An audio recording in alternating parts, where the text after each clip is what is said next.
What it do, what it do, what it do, what it do, what it do, what it do, what it do, what it do, what it do, what it do, what it do, what it do. It's your player partner Ziggy2x. Back at it again, brand new day, brand new video. Got a little bit of an echo here. What the hell going on? My phone.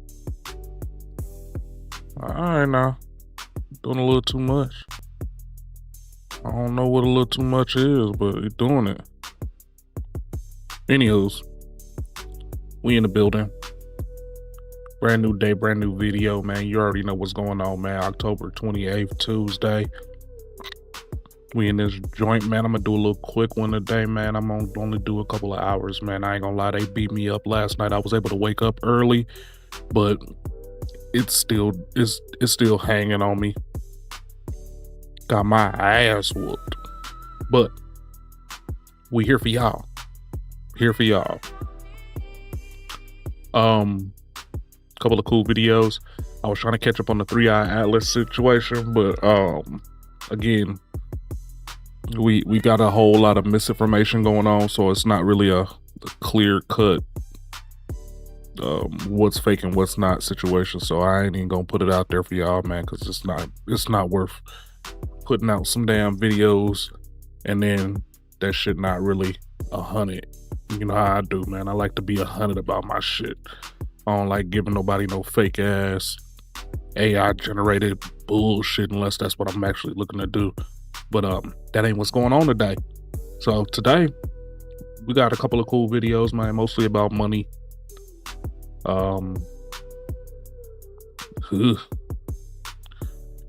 So couple of bad things going on as well, but we're gonna try to see if we can knock it out pretty quick, man. I got about a good hour or two worth of some shit. We're gonna start off with some cool funnies, and then we're gonna get into some serious, some money, the nitty gritty shit. You already know. But let's go on and get into it, man. I ain't finna wait up on nobody. We out.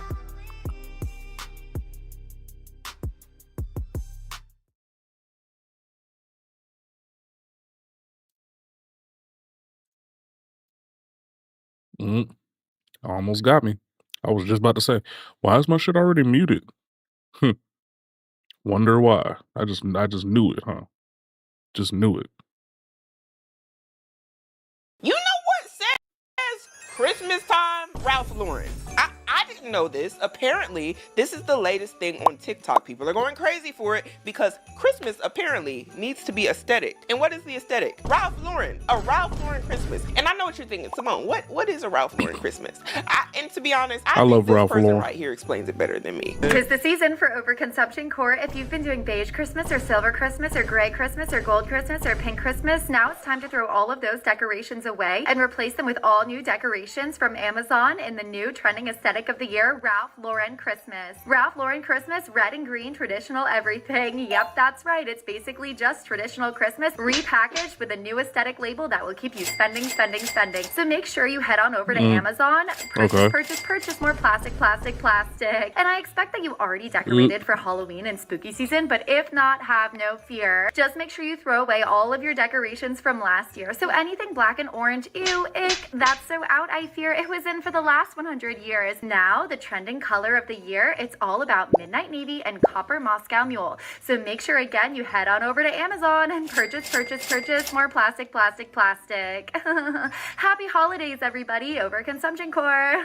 I promise I'm not a Grinch, okay? Sometimes it seems a little ridiculous, you have to admit. So apparently, this is the latest Ralph Lauren aesthetic. Because I was like, what is it? What does it look like?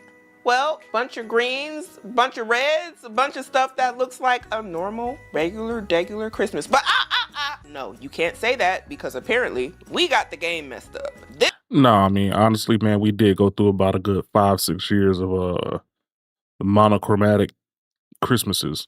I know there was the silver, everything silver Christmas, and there was a everything white Christmas, and then they went to I don't know about everybody else, but I know in the black community for sure it was an all black Christmas. I'm talking about black trees, black, ornaments and all that shit, or black adornments all around everything. Then Well, the last couple of years, it's been back to white. So I'm guessing, yeah, now we're going back to the traditional red and greens and golds. Which, okay, let's hear more. This is not normal Christmas. This is an aesthetically pleasing Ralph Lauren Christmas. And how dare you ever compare the two? Are you not in the know of the latest fashions? We got this Nope. little teddy bear right here. He's going to be sitting on a big drum. He's from Home Goods. I'm thinking about adding some nutcrackers to that. This is the table runner for outside. And I got 2 throw blankets. A few of the things that we're going to be putting on the tree that is also outside. The wood, the golds. I also picked up these red throws to go with those. I found these, but I'm not sure if I'm going to keep them because Ralph Lauren has the teddy bears. And then on the inside of the house, we're going to stay with the plaid theme, Mackenzie Childs, and gingerbread. Y'all are like, gingerbread, but no, my gingerbread is like a solid pattern. There's no color to it. These are also from Pottery Barn. The plaid plates are from Pottery Barn. This is the tablecloth. So it'll go across the whole table. This is not the green that I'm going to be using in this tablescape. So this is the plaid ribbon that we found today at home. So this is the only plaid tree skirt that I found. This is our Christmas theme for this year. Y'all let me know what y'all think. You know what the comments think? The comments got the Ralph Lauren police in there. They said, this ain't Ralph. It ain't Ralph, though. It ain't no Ralph, though. It ain't Ralph level.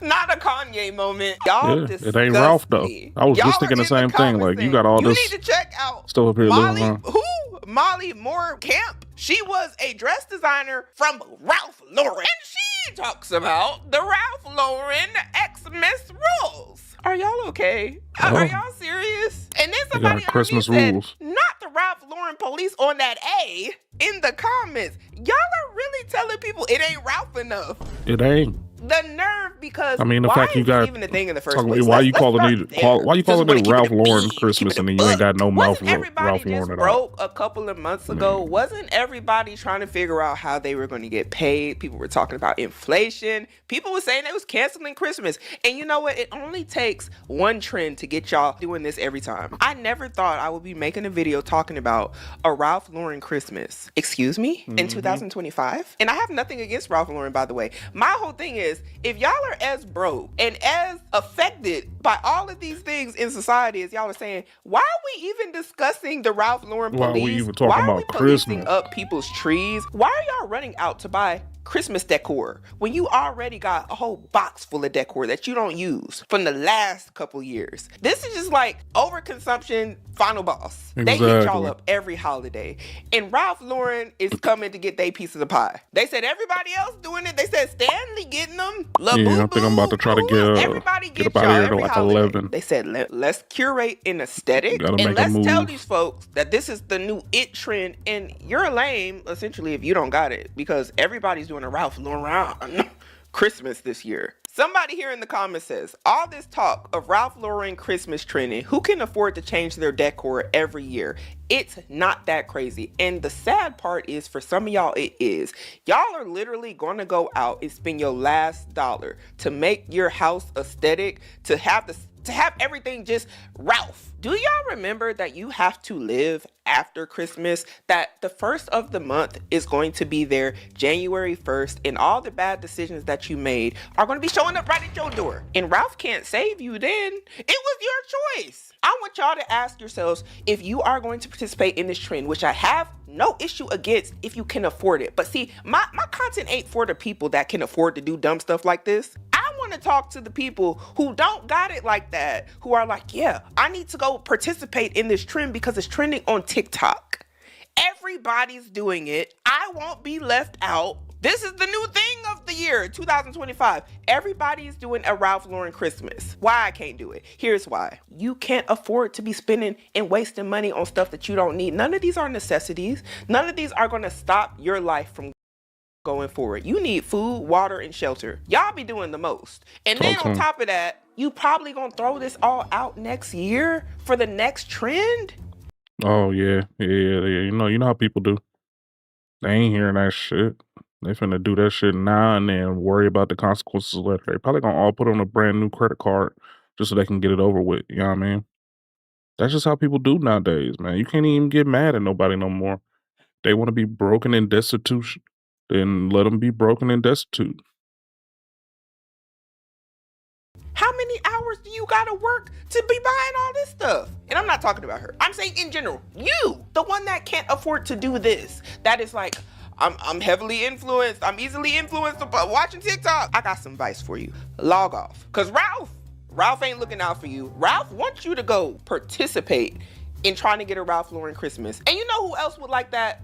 All the other home goods stores. You don't think so? Cause some of y'all aren't going to go to Ralph Lauren and do all that shopping in there. Cause it's a little bit pricey. I can understand. All of these other places come up on these trends indirectly because y'all are chasing an aesthetic. And why we just can't call this regular Christmas decorations? Cause that's what it looks like to me. And it's no shade, it looks great. But I know the Ralph Lauren police gonna be in my comments talking about, Simone, this ain't even Ralph, this ain't even the aesthetic. Let me keep looking then. Let me see what is the hype about so I can get a better understanding. Cause clearly I got the game messed up. All right, y'all, this is who they say is the Ralph Lauren police. I didn't even say it, they said it in the other comment section. Since she knows the standard, I think we should hear it from her. She got a turtleneck with a collar Christmas, popped huh? in.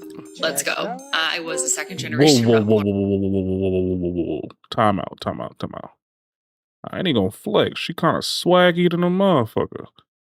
She got a regular turtleneck under a popped collar button down with a loose, thick collar turtleneck over top of all of it. I ain't gonna flex. That shit kind of swaggy. Employee. My mom did merchandising and she opened the collection store on the plaza in Kansas City in the 80s. And I designed dresses at Ralph Lauren in New York for a really long time. But Christmas, Ralph Lauren style. Let's offend some people. And if you don't like these rules, you really would not have liked working at Ralph Lauren. And that's why everything looks so good, because everything is so completely concise. Bright green garland of any kind. No. What else? 3 basic types of plaids. Traditional Christmas plaid. Then you're gonna have like the blue woven plaid. And then you're gonna have the black watch red and black plaid, something you would think more for like ski season, ski house. Do not mix those plaids, okay? You're not gonna see those in the same room. Each room is a different plaid. Do not mix those plaids. They don't play together. This leads me to my next point. What goes under the Christmas tree? We could maybe mix a few plaids of the same shade under the Christmas tree. We are not letting people bring their own wrapping paper and put presents under your tree. This goes high-low. Low, no bags. No bags. Boxes. Wrapped boxes. No bags, no bags. No gift bags. If someone brings a gift over to your house and you feel like you have to display it, goes behind the tree. Concise, consistent wrapping paper. The same goes for Ralph Lauren Christmas in the opposite end. Orange bags, no. Chanel bags, no. Wrap it. Wrap it in one pattern, or one pattern and then the inverse of the same pattern with the same ribbon color on every single package. No overhead light anywhere. Maybe you have a chandelier that could have some sort of tiny lampshades, which we're gonna swap out for red. Other than that, you wanna have a Ralph Lauren Christmas at your house? I don't wanna see a single overhead light on. Turn it off. Let's talk holiday signage. No signage, none. No ho ho ho, no swirly twirly. That is not a Ralph Lauren Christmas. It's not the same party. If you want a Ralph Lauren Christmas, we're speaking Merry Christmas. We're speaking ho ho ho. We're not printing it on a sign. We're not looking it on a wall. We're speaking Merry Christmas. Gosh, these are fun. Let me know in the comments what I horrified you about. I could go way harder, but I'm trying to keep it PC here. Ma'am, I have a whole list here of rules and regulations that you have come up with, and I'm trying to understand, okay? Because I don't want the Ralph Lauren Christmas police coming for me, and they said you the big dog in the streets. Clearly, because you know all the details. Y'all running a strict program. We don't want no delinquencies in the Ralph Lauren Christmas in 2025. We want all of y'all get it right, get it tight. Because I didn't know y'all was militant with it. You can't have nobody else's wrapping paper? Okay, right? Do Ralph Lauren know that they got all these rules to the Ralph Lauren Christmas? She said she worked there. I believe her. She was giving it. She was giving Ralph Lauren employee. I'm just saying. Somebody said her turtleneck and bob. Let me know. She knows what she's talking about. Not the turtleneck and the bob. Somebody here said, I truly aspire to one day achieve the full maximalist Ralph Lauren Christmas aesthetic. Right now, I'm more of a minimalist Ralph Lauren Christmas. All the rules, less stuff. Y'all are really trying to get with the program. Okay. Somebody here said, heavy on the no overhead lighting anywhere. Y'all can't have overhead lights? Ralph Lauren Christmas?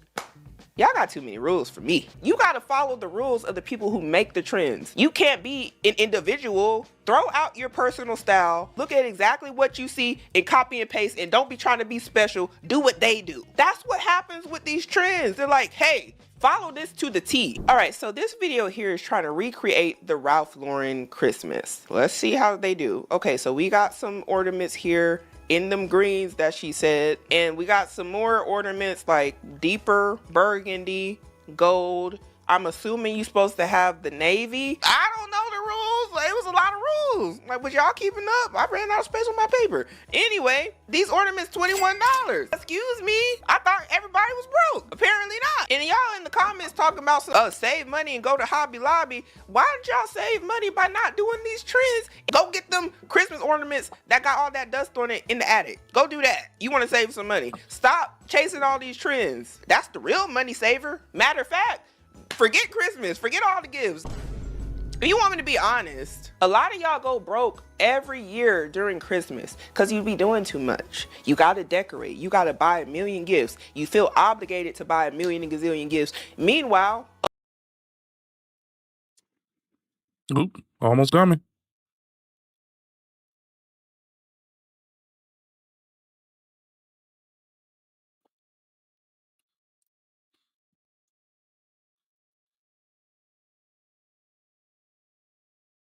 a lot of y'all, same people are complaining about the price of inflation, your bills, everything going up. A lot of y'all got to pay your property taxes. Don't forget about that. And the first is still going to be on January 1st, which a lot of y'all catch amnesia to every year around Christmas time. Many people lose their jobs in the holiday season. How many more examples do you need of, hey, it ain't that deep? If you can afford to do it, do your thing. But I'm not talking to the ones that can afford to do it because they can afford to do it. You are the ones trying to go chase the trends that are going to leave you bankrupt. And ain't nobody coming to put no money in your chimney. No money coming down your stocking. Okay, so we got another person here going to Walmart, doing the Ralph Lauren inspired Christmas theme. So this is what it's supposed to look like. I need more examples. These ornaments at least are, not too badly priced. $2 I'm seeing, $14. Y'all, this can rack up real quick though. I'm trying to tell y'all, be careful out here in these streets. I know a lot of y'all gonna overdo it with the tree. You do it every year. You better go upstairs, go in that attic, go in that spare bedroom and pull out them decorations that you just bought last year because you was chasing whatever trend. I don't care nothing about, the trend was black and orange. Go get it. Do what your wallet can afford. And I know a lot of y'all love to do stuff like this because you can't wait to shop for the holiday and decorate. And that's your problem. You want to shop every holiday. You know how many holidays it is? You always shopping. Put the card down. Put it down. And don't say I'm being harsh. I'm being real with you. Nobody else is telling you the truth. You're doing a lot. If you say it's worth it, it's worth it. Ralph Lauren Christmas is trending all over TikTok, and I fear that I will fall victim to it as well. In fact, I have, because I've ordered stuff on Amazon already to create a Ralph Lauren Christmas. Does my home aesthetic fall into the Ralph Lauren Christmas vibe? Absolutely not. Am I gonna do it anyway? Absolutely. I'm just so basic. You know what my real problem with this is? It doesn't even seem fun. Like, y'all look stressed out. Miss Ma'am got a whole coffee mug and she gripping her head like, oh my gosh, the Ralph Lauren Christmas. I gotta get it right. Y'all are stressed out in your beige aesthetic houses trying to make this Ralph Lauren Christmas work when you literally could just use what you had last year. Why do it to yourself? I don't want to see y'all stressed out like this. I want to see y'all happy. But you know what y'all are doing? Y'all are loading up your Amazon carts to get the Ralph Lauren Christmas aesthetic, making Jeff Bezos even more rich. Ballin'. I always hear in many people's comments, that a lot of y'all don't want to be making them more rich because you can't stand them. But yet, you're on Amazon buying more stuff that you don't need. You don't even own Amazon stock and be on here buying up all the stuff on Amazon. Do y'all ever think about the places you finna go to go get all this Ralph Lauren stuff? Do you own any other stock, or you just making them rich? Stock price finna go crazy because y'all are trying to do aesthetically pleasing stuff that is honestly basic. And I don't care because I'm not that deep into fashion, so y'all ain't gonna shame me or make me feel bad for saying what I'm saying. It's some basic Christmas stuff. Your grandma been doing this for years. Your great grandma, your mom, y'all ain't finna package it up to me and sell it back. Like, oh, this some new stuff. This some new. No, it's not. I don't care if you added navy blue in there. This how they get y'all every time. They give something a name. It's just like with them other aesthetics. Oh, I'm a clean girl aesthetic. I'm a this girl. And y'all literally go on the mood board and y'all say, what do I buy? What do I buy? What do I get for that? How do I meet the standard? And you're gonna be tired of it next year. And while you're trying to do all of that, meeting that aesthetic, that was curated by a company, by the way.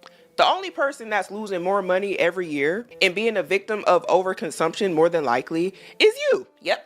It's you. Once they curate and sell it back to you like it was a new invention, y'all go crazy every time. I'm tired of it, honestly. And I know a lot of y'all are tired of it too, because ain't nothing new under the sun. What y'all gonna do next? Y'all gonna start looking at more people and say, hey, this is an aesthetic, that's an aesthetic. This is like trying to fit everything into this box of aesthetic is annoying. Sometimes stuff just is what it is. And what this is to me is a regular Christmas. But I ain't mad at you, Ralph. You know, good business, good. So somebody here commented, Ralph Lauren Christmas is truly traditional Christmas. Plaid, red, and green and gold. Vintage if you like. Lord have mercy. Y'all calling regular Christmas vintage? I can't. And then they said, the twist is you mix a bit of wood, natural elements, sweater stockings, and warmth with it.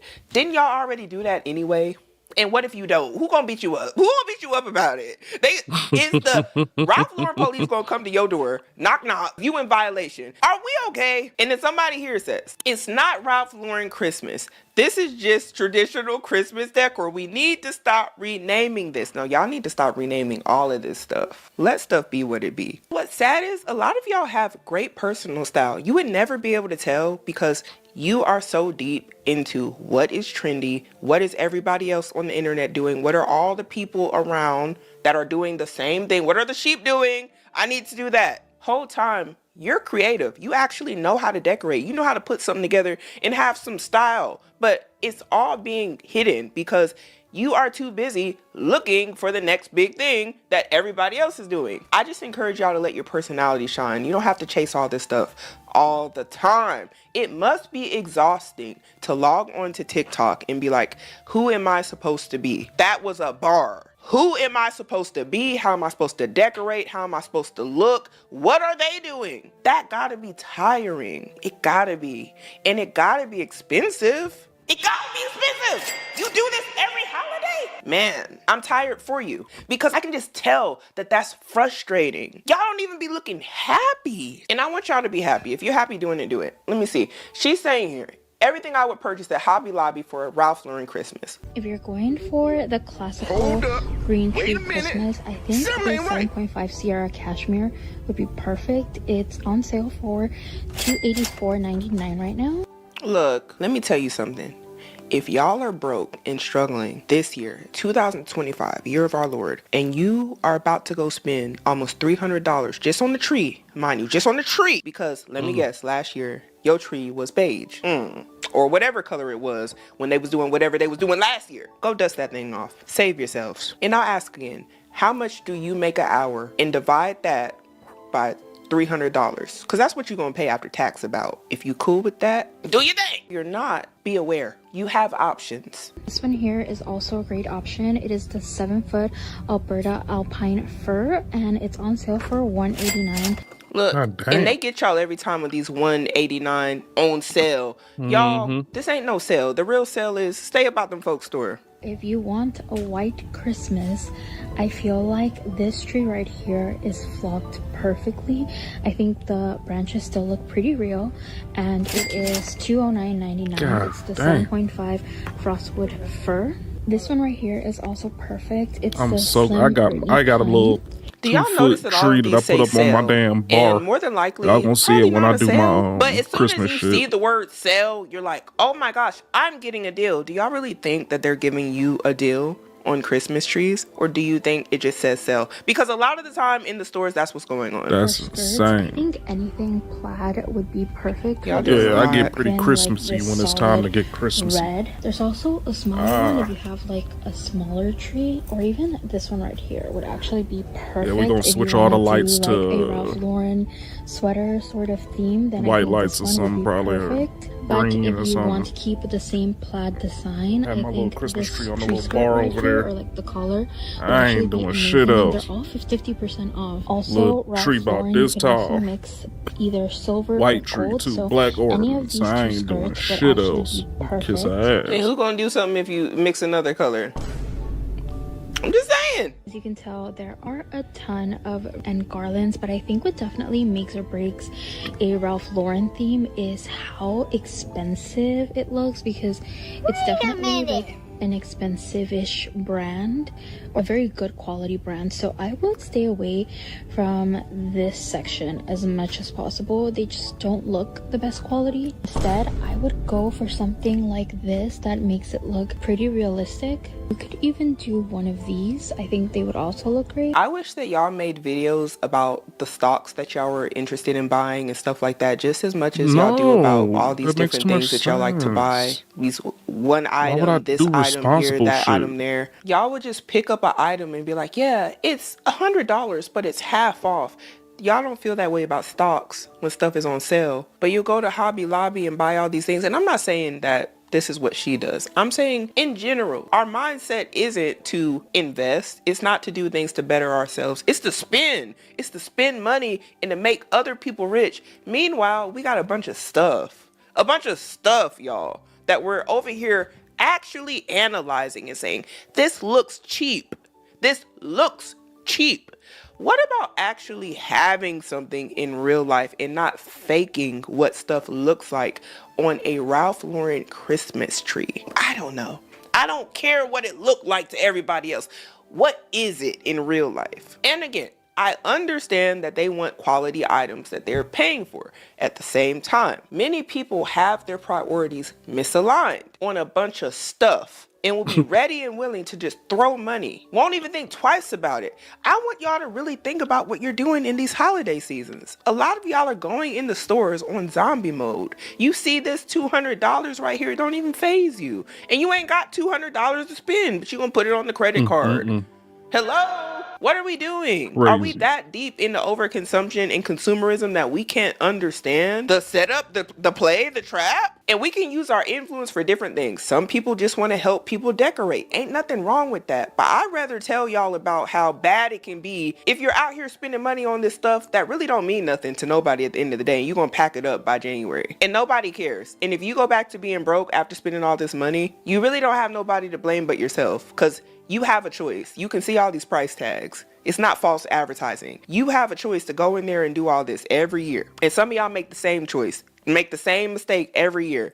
And by January, we see a whole list of stop stories every time. And I don't want that for y'all. And especially this year, it seems economically this year, it's been rough for a lot of people. This is not the time that you need to be out here acting reckless. If you go in these stores, please have a budget, y'all. Actually say, how much do I have to spend on Christmas? And operate within that. Just don't go in the store buying stuff. Don't just be watching videos like, oh, this girl said it's 50% off. It's actually a steal. No, it's not. Your steal is staying still at the house. That's your steal. Some of y'all need to be still. I hate to be the one to break it to you, but Ralph Lauren Christmas is not coming from TJ Maxx. It's not coming from Home Goods. It's not coming from Walmart. If you look at what's in a Ralph Lauren store at Christmas time, these are all high quality items that take time to collect in your home. I suggest, it doesn't need to be expensive, but I suggest thrifting, going slow, going to antique stores, getting quality. You're not, and I'm not against Target or any big box store like that, but you're not going to be able to walk in this season and pick up a Ralph Lauren Christmas from those stores. It's not going to happen. I I hate to be the one to break it to you, but And you know what? Imagine going to TJ Maxx, Marshall's, Home Goods, Hobby Lobby, like the woman that just did in that last video, and you come across this right here, and they say, you know what? You can't do that at Home Goods. You can't do it at TJ Maxx. It can only be done by the one and only Ralph. And guess what you just did? You tried to replicate something. You're going to hop on TikTok and get your feelings hurt because there's going to be people like this in your comments like, you ain't even do it right. What is that? This is the best you could do. And this is why I say, worry about yourself, y'all. Worry about yourself. The Ralph Lauren Christmas Police is out in full effect this year. I honestly can't believe y'all are going this hard about some Christmas decorations. This is crazy. Somebody here said, okay, Ralph Lauren Police. Exactly. And then she said here, please stop trying to decorate your house in a new trend all in one season. How about just stop trying to do the trend at all and just do what you want to do? Dang it, forget them folks.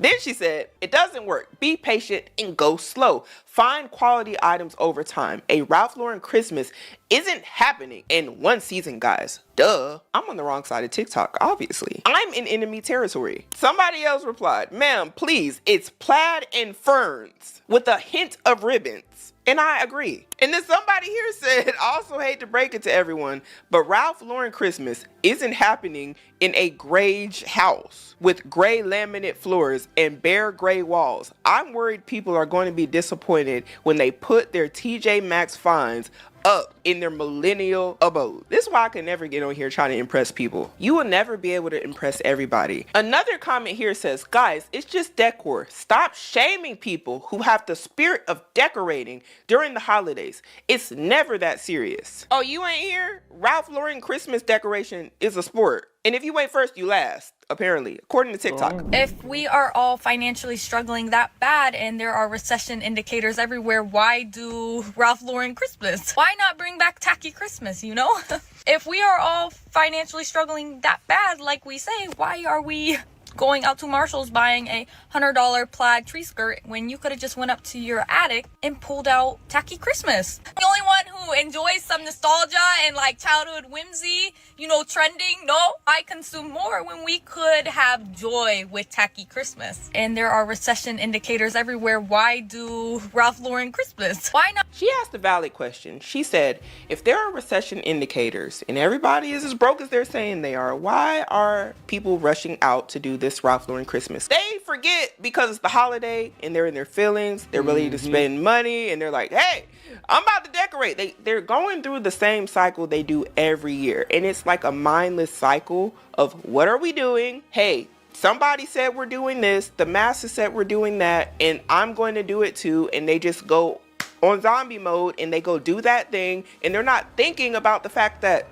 my real life, I'm struggling for groceries. I'm worried about my next paycheck. I'm worried about what's about to happen next year. They forget because they're in this cycle of constant overconsumption. And it makes their vision a little blurry when it comes to their financial situation. Do whatever Christmas stuff you got available. What I would thrift for a Ralph Lauren Christmas. First, I found this stunning tapestry. Love these colors. And these taper candles were only $3, the perfect dark green. Look at the detailing on this brass goblet. Obviously, we're grabbing two. This fabric was screaming Ralph Lauren. This would be such a cute pillow. Then I found these Christmas canisters. I loved the imagery on them. Finally, I love the idea of adding this oval gold mirror. Where are y'all putting these mirrors? Is it for the tree or is it for the whole room? Anyway, this seems like an affordable option for people who do want Christmas gifts, that do want to participate in the trend. Y'all just please look at how much money you can actually spend. This still just looks like a normal Christmas to me because this is in Goodwill, it looks like. That means that it's been done before. Ain't nothing new about this. People are in the comments saying Ralph Lauren Christmas is old money. Y'all, this is old Christmas. Dang. Ralph Lauren Christmas is super heavy. It's heavy in layering. It's heavy in its deep, rich colors. One of the base colors of Ralph Lauren is navy. Navy's not in your traditional color. So? Okay, if you're talking about green and red, we're not talking about green and red. We're talking about a certain type of green. Forest green. Few colors in there and like, that's the aesthetic. It's blue and navy green, forest green to be exact. Y'all just take this too far. Who cares? Put your little stuff up, decorate, do it for the kids, do it for the family. Not Grinch green. We're talking about wine red, Merlot red versus your metallic reds. Nothing is metallic, nothing is shiny, nothing is glittery. Everything is a heavy, not plaid, but tartan. It's different. Okay, so leather is a big staple in the Ralph Lauren Christmas. And you know what? Don't even worry about it. You can't come to the party if you're just going to be dressed in your regular Christmas colors. We good.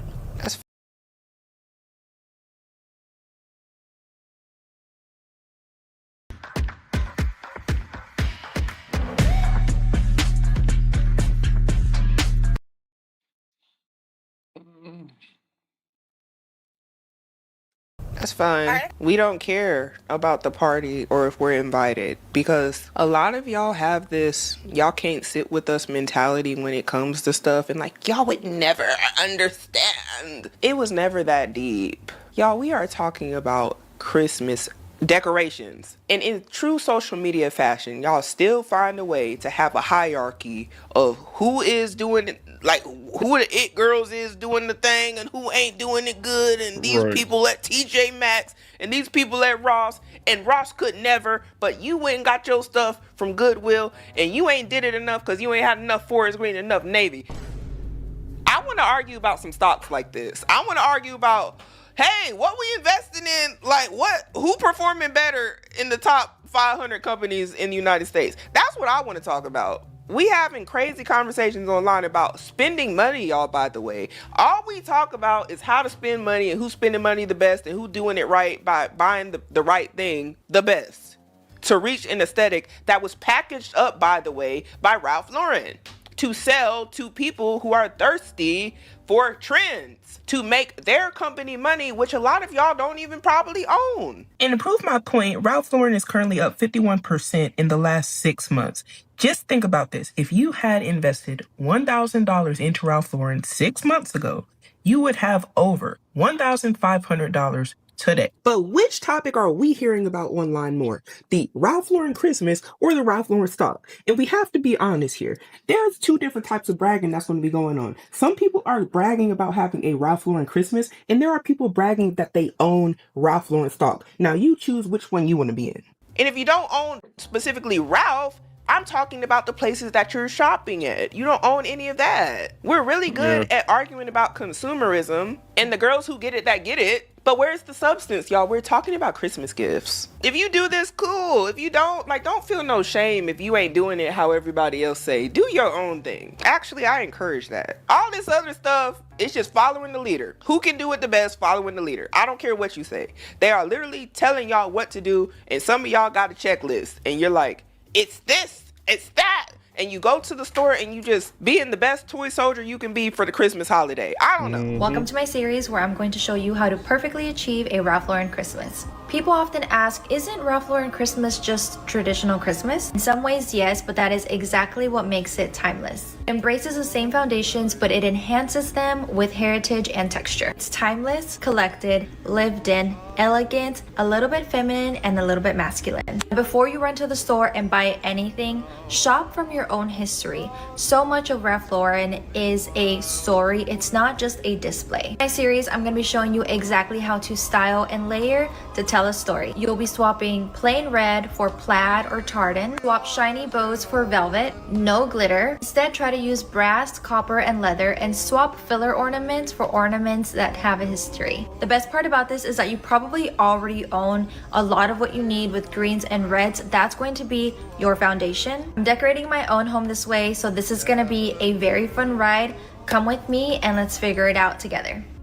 Y'all got whole Ralph Lauren series out here. Y'all are serious. You know what? I admire the commitment. It's still giving regular Christmas to me. I'm sorry. If you think so, comment down below. Because I understand y'all threw in some navy green and y'all said no sparkling, no color, but this is quite frankly what a lot of people were doing anyway, unbeknownst to them. I ain't gonna lie, and now there's a name that slap tartan on it. is kind of different like for a when Christmas, people started man. calling tacky Christmas, It's kind of and dope. everybody was like, no, this was just I'm a my big fan of Christmas tartan as a 90s baby. You see what I'm saying? So I'm recently gonna get rid of my gingerbread collection.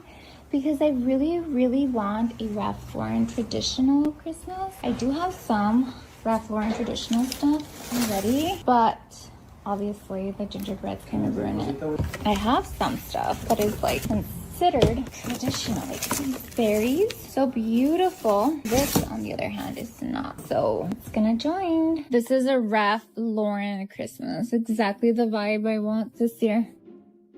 Wow. Todo esto.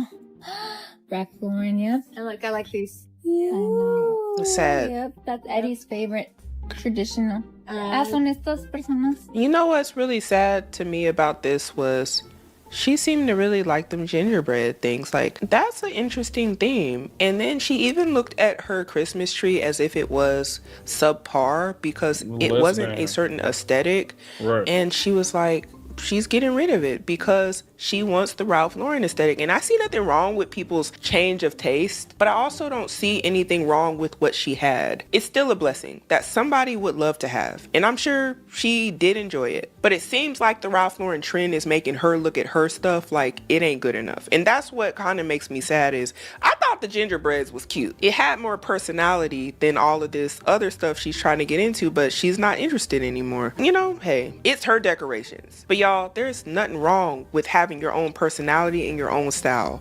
That is what was really paining me watching this, is seeing what I considered as somebody actually liking something for them to just do what everyone else is doing. We just got back from doing a little bit of Christmas holiday shopping, and I found a lot of good stuff at TJ Maxx, Hobby Lobby, and Home Goods. The vibe that we're going for this year's Christmas decoration is gonna be like vintage Ralph Lauren, deep reds, deep greens, gold accents, and plaids. And they had so much of that, especially at Home Goods. You wanna know why? Because they know y'all was finna be in there doing this. Bow on them. This is the smallest size, the medium, and then this is the large. Really like them staggered like that. You really put these anywhere, even outside on the front porch would be really cute. I love them so much. This is probably my favorite. I just feel like a lot of y'all just like to shop at this point. This is a lot. She got 3 big old bows. Continuing with Home Goods, found these super cute vintage That's exactly what it is. Folks just like spending money. Got 2 of them just in case. Look, they finna, the Ralph Lauren police finna come for you for putting that Mickey Mouse stuff on that tree.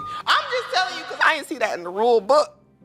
I was taking notes. A little bit in gold trim frame. Found 2 different wrapping papers. I really like this one for my daughter. Little teddy bears. And then this one I thought was super Ralph Lauren looking. Little skinny reindeers. We have like a black version of this, but I think we're gonna switch it out for gold this year. Last from Home Goods is this little sleigh. Really heavy duty. Moving on to TJ Maxx. More. Little plaid teddy bear. That's cute. Got the shower curtain for our guest bathroom. A shower curtain. Picture frame ornament for our tree. We can put a picture of our daughter in there. Lamp. It's plaid. It's kind of hard to see with the plastic on it. It's nice and small.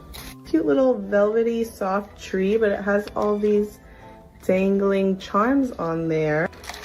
I've never seen anything like this. Candle that looks like a wreath. Painted so beautiful. Plaid pillow. I did get a lot of plaid, so maybe I need to slow it down. Serving platter, so adorable. I only got this serving tray, but I might be going back for the whole set. These are from Marshall's that I forgot about. These little gingerbread cups. I got 2 of them because, I don't know, I just like to have a pair. But I like how they have the white rim. Okay, now Hobby Lobby. We found super pretty ornaments. Pretty sure they're glass. I think this is the bigger size, and then we have 2 in the other smaller size. Little canister for the counter I thought was super cute. And then last but not least, we found this super cute frame. I'm super excited to decorate. I know everyone's gonna be like, it's way too early, it's not even Halloween yet, but I think it's never too early to decorate for Christmas, or at least start looking. Especially at like TJ Maxx and Home Goods, because they'll be gone before the season is even here. Now's the time to go looking. Even though it's not even Halloween yet, you might as well go look now before everybody snatches everything up. And this how they get y'all. This propaganda of, it's gonna be all snatched up. Hurry, get your tickets while it's hot. Y'all don't need to be in these people's store. You actually just might like spending money and buying stuff. No, I don't know. Just think about it. And you might be using Christmas as a reason to go buy stuff that you think is cute. I'm not saying it's not cute. I'm saying you don't need to buy everything that's cute. Just say no. And I knew somebody was going to say it. Somebody already said here, this is not a Ralph Lauren Christmas. It is beautiful. You have great taste, but it's not Ralph Lauren Christmas. And then y'all are actually putting pictures in here talking about Ralph Lauren Christmas can only work if your home looks like this, not millennial gray. So now everybody's house got to look like this right here, or they can't do the Ralph Lauren Christmas. Y'all be doing a lot. Y'all got all these standards. So my mom hates red for Christmas. There's no red in the house. We're also doing a Ralph Lauren Christmas, so we have to go along that theme. You don't. I really want this. This is what I need for my apartment. Too big, you think? Actually, this one might be better for my apartment. But I hate the flickering lights. I hate the flickering lights, and I hate these lights. I hate these lights. Yeah. Y'all. The color. This would be so cute for outside the house, Mom. Y'all, this is exhausting. It's kind of tiring. I'm just watching y'all shop, putting stuff in the cart. Let me see what all she put in here. This is our little collection, our Ralph Lauren collection right now. This is it. So we will find decorations to match this. How's that? Our Christmas series starting now. I'm making a Ralph Lauren Christmas, our Tusa Ralph Lauren Christmas this year. Now, I know a lot of y'all are about to be out spending your money doing the Ralph Lauren Christmas. And if you are, I'd like to know down below in the comments. Or do you think that this trend is doing a lot? Do you think that this is just overconsumption's final boss, like wrapping it up for the year 2025 with Ralph Lauren's Christmas? I kind of feel like it is, because this is a lot and it's kind of unnecessary, and you got ornaments up in the closet. Stop acting bougie, because a lot of y'all just want to be like, it's Ralph. You don't know. Think about your wallet. Think about what you can actually afford to do this holiday season, and do that. Operate within a budget. Forget all this TikTok stuff, because TikTok ain't gonna be there to save you in the event that you ever get in some financial strain because you're trying to have a Ralph Lauren Christmas. But let me know what you think. We got to start making better decisions today in order to have a better future.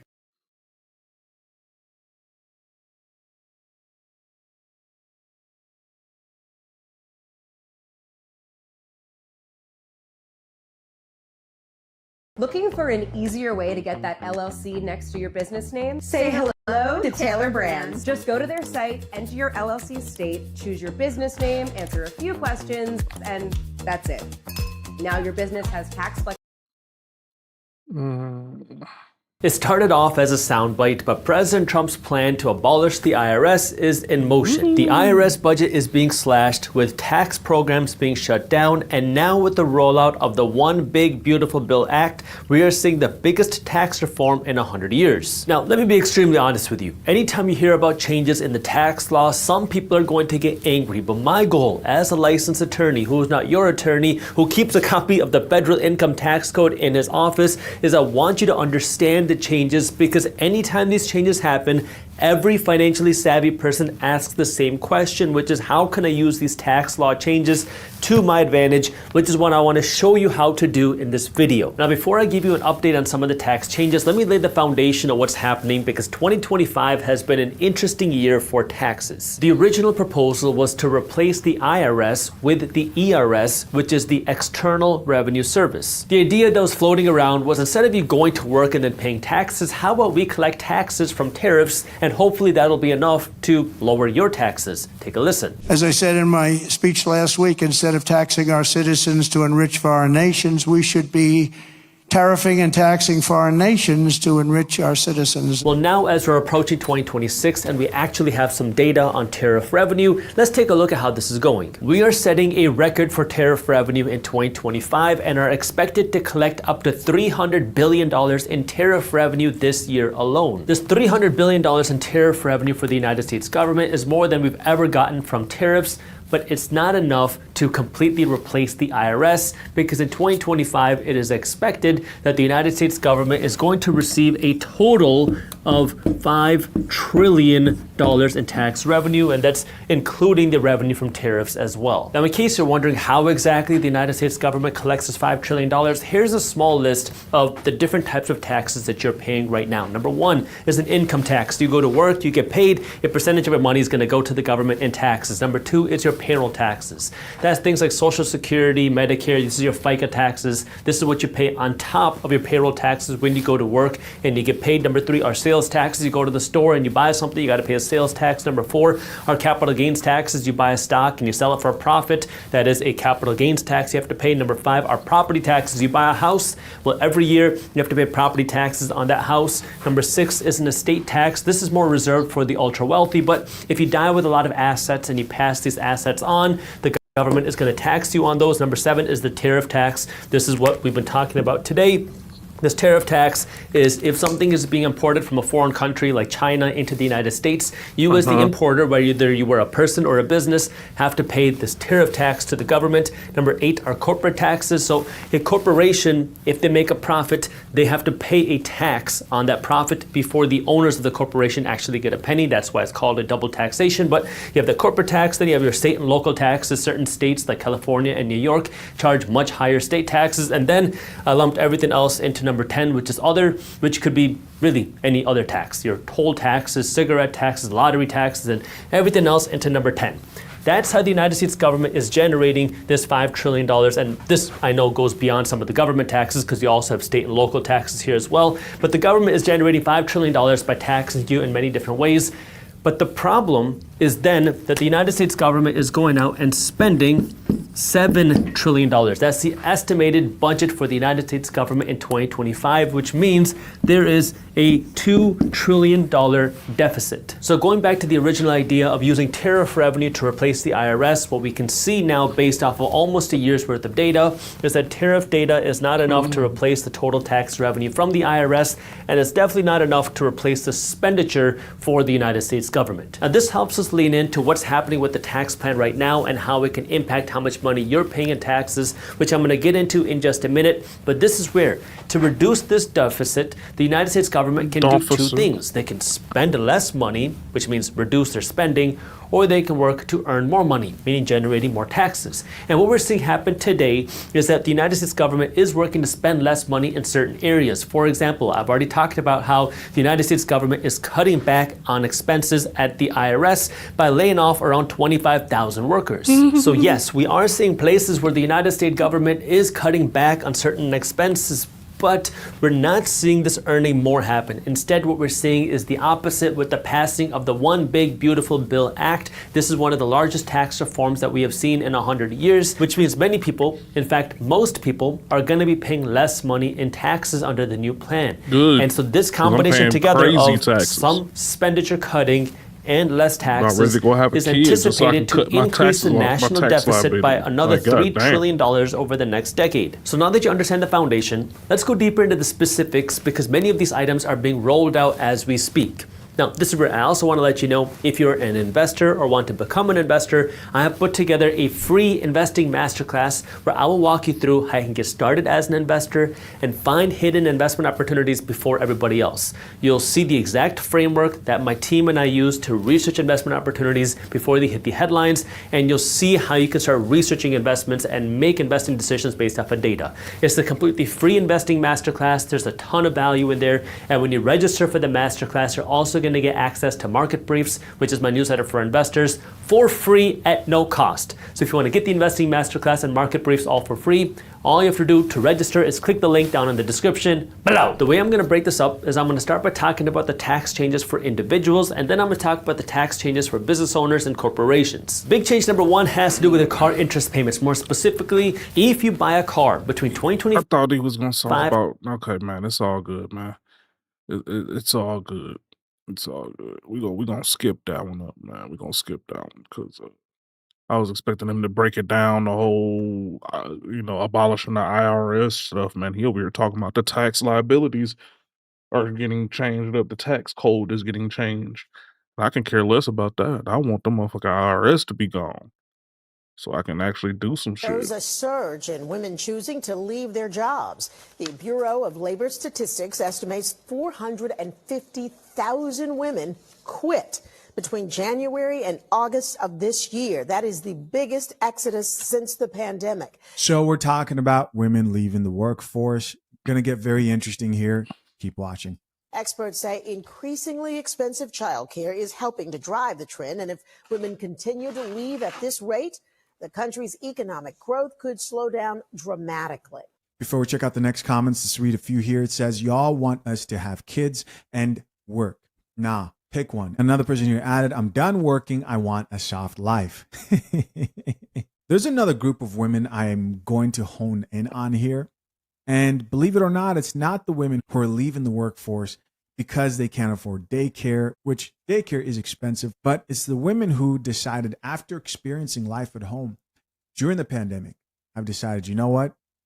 I have a husband or I have means to kind of cut back. A lot of them are married and decided that they wanted to spend more time at home with their children, with their family. Check out the rest of these comments. This female commentator says, let's keep it up, ladies. Somebody else who says, yep, I just quit. I hate working. I don't care. And the question here is why? Why do you see more women complaining about working than you see men? Could it be that pressure was made for shoulders and not hips? Shout out to KS. I'm also reminded of something Jordan Peterson once said about men and work. Check it out.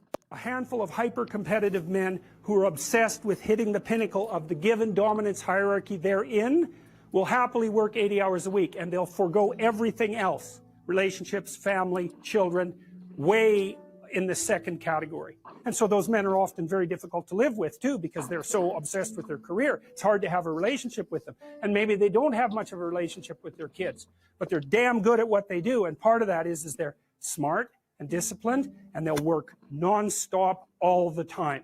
It's like an obsession. And that's the sort of people who run things. A handful. So he was talking about a handful of competitive men. Why does that matter?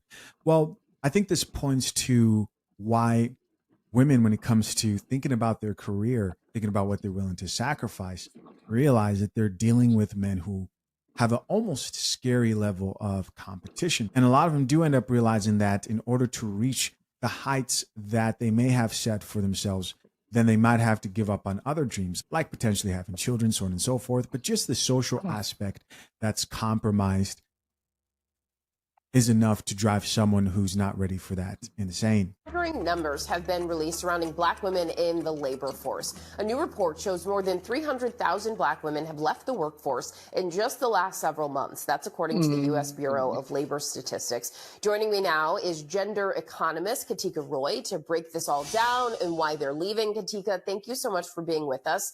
You recently wrote an article where you say that this isn't happening by accident. Why do you think it is happening? This is happening because of cuts to public sector positions. So if you look at the federal labor force, Black women make up just over 12% of the federal labor force. It's about double their representation in the labor force overall. And when you have targeted cuts up to 50% in organizations such as the Department of Education and HHS, you're not just trimming the fat, you're actually cutting the economic backbone for Black women. Wow. And so what are some of the spillover effects from all of this? Well, one of the things that we know is that there is a connection between women's labor force participation and GDP. So just Black women's labor force participation has dropped by just over 2% Oh, damn. in the Wait, hold last on. 3 This is months. Black women And only? that has sucked over $37 billion out of U.S. GDP. So this is the economic cost of gender policy ignorance. Hey, maybe men will now be getting paid more as women continue to exit the workforce, and now you can get your provider men. Just a thought. I know, a triggering one. But that's not what we're here to talk about. Real quick, shout out to the sponsor of this channel, fathershaverights.com. Here is the truth. A prenup is not about lacking love or trust. It's about being brave enough to have honest conversations. It's about being bold enough to protect your family's future. Engaged or soon to be married men. The divorce industry profits when you enter marriage blindly. Real love is sitting down and writing your own rules instead of leaving it up to strangers, the state, the government. Soon to be married men, it's not too late to secure your future marriage. Click the link pinned to the top of the comment section and join the hundreds of men securing their future marriages the right way. What I'd like to move on to here is this video titled Why Successful Women Are Quitting Their Jobs. But this is a different perspective, more focused on women who are successful, most of them married, and are choosing to stay at home more once getting a taste of the workforce. They're saying, you know what? I'm not a strong, independent, ladder career climbing woman. I think I like being at home. Let's check it out. As a new mom at the start of the pandemic, I was writing as a business reporter about the high numbers of women who were being forced out of the workforce, millions of them. And I thought to myself, well, this is interesting. And so as a purely data-driven question, I wondered how many women in those millions of women being quote unquote forced out were actually making a conscious choice because they suddenly were in a position where they were being exposed to what life might be like being home with their kid. This was a story about a very specific subgenre of women deciding to step away. There has been an uptick since the pandemic in women identifying as stay-at-home moms, in the number of women identifying as working part-time from home. Female leaders, mothers and non-mothers, were leaving their companies at sort of record rates. So all of the sort of post-pandemic data was bearing out this idea that all of the flexibility, the remote work, people moving away, having more time with your kids, all of it kind of came together in this stew to have, you know, I would say all of us, and especially women, sort of recalibrate our priorities. Izzy, thank you so much for joining us. I have to confess, as the mother of 4 children who has juggled careers for the last however many years, this is a subject that is dear to my own heart. You have spoken to women who were doing well professionally, who were kind of thriving professionally, but still made the decision to step away. What did you hear from them about why they were making that decision and why now? These were women who were making an affirmative choice for themselves, right? There are so many other stories that could be told of women who have no choice, right? They either cannot afford childcare because it is wildly expensive, or they are among the many, many layoffs that we're seeing disproportionately impact women. This was not that story. This was a story about women who had reached a certain level of success in their careers and looked around and said, I actually can do this and I want to do this. I want to step away to spend time with my child. I want to step away to start my own consultancy and be my own boss. These were women who were making very conscious choices for themselves. And I think bucking the narrative that when women leave the workforce, it is always something that happens to them. So when I started researching the whole issue, I think that's really important too, because the media would love to paint it like, look what they're doing to women. They don't want to be at home taking care of their kids or with their husbands. No, they want to be out in the workforce. And while I think a good percentage definitely do want that, there are a lot of women who are just deciding to stay home as well. Of women in business back in 2008. I remember coming across a study showing that there were more professional women leaving the workforce than there were joining it for the first time in American history.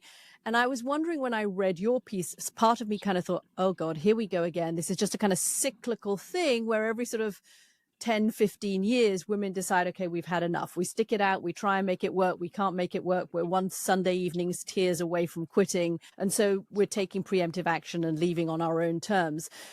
Does it suggest that we just, however long it takes, we just can't get this right? We can't get the I hate the word work-life balance, but we can't figure out how to allow professional women to work and have children at the same time in a way that is satisfying and harmonious for everybody. Yeah, I think there's absolutely something to that. Though I will go back to the point that, you know, for a lot of these women, it wasn't necessarily that they didn't feel like they could make it work, right? I spoke with a woman who said, you know, if there is such a thing as having it all, I had it. I spoke with another woman who... I like that she said that, because my immediate thought was, you're asking, can you set things up so that women have it all? That's what that question sounded like to me.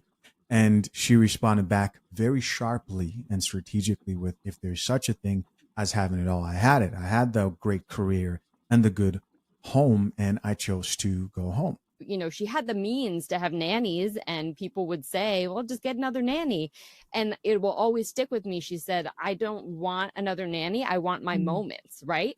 There is no work-life balance that is going to give you all of your time with your kids if that's what you want. And some of these women, to be honest with you, in my story are not mothers.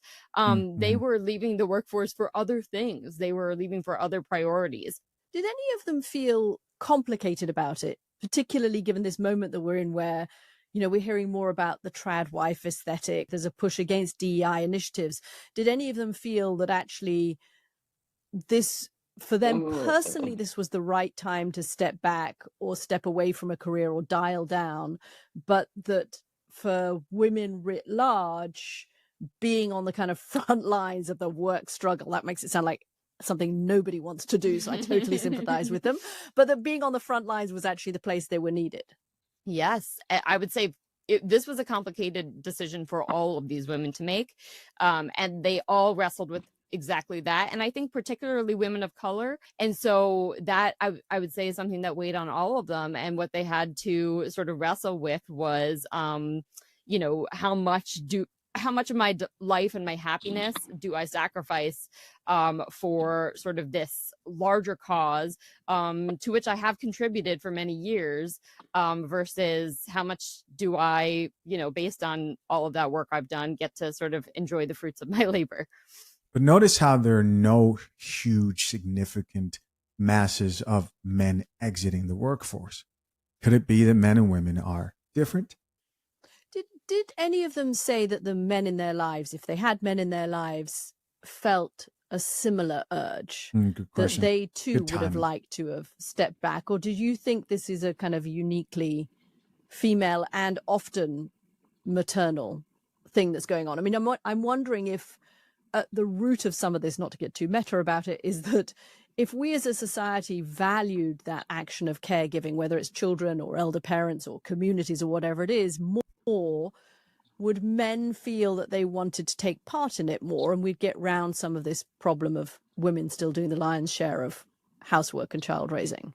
Sure. So I would say that's a great question. Among the women I spoke with, most were married, not all were. I think that's actually a misconception. Since the story came out, a lot of people have said, oh, they could only do this because their husbands make all the money. And for one of the women, she's not married. And for another woman I spoke with, she told me straight up, like, I am the primary breadwinner. So this was a conversation between us, but it was not something that I was able to do because my husband was providing for me. How does any of that work? I'm from Renewal by Anderson, and we've helped thousands of customers who are on a How? budget get our windows and doors for their That doesn't home. even make any Providing for sense. me. That doesn't even make any sense. How does If any you of that don't- work? I'm from Don't Renewal by forget that she Anderson, did say and we've most helped thousands were of married, customers and who are on a it would budget make it get easy. our windows and doors for their That doesn't home. even make any Providing for sense. me. That doesn't even make any sense. How does If any you of that don't- work? I'm from Renewal. Tripping. That's why it's been echoing. I had the sound on one of these other. Wow. Okay. Easier knowing that there's a second income in the household. Doesn't have to be a man is paying all the bills. You're just going to have to realize that you may have to sacrifice a bit of lifestyle.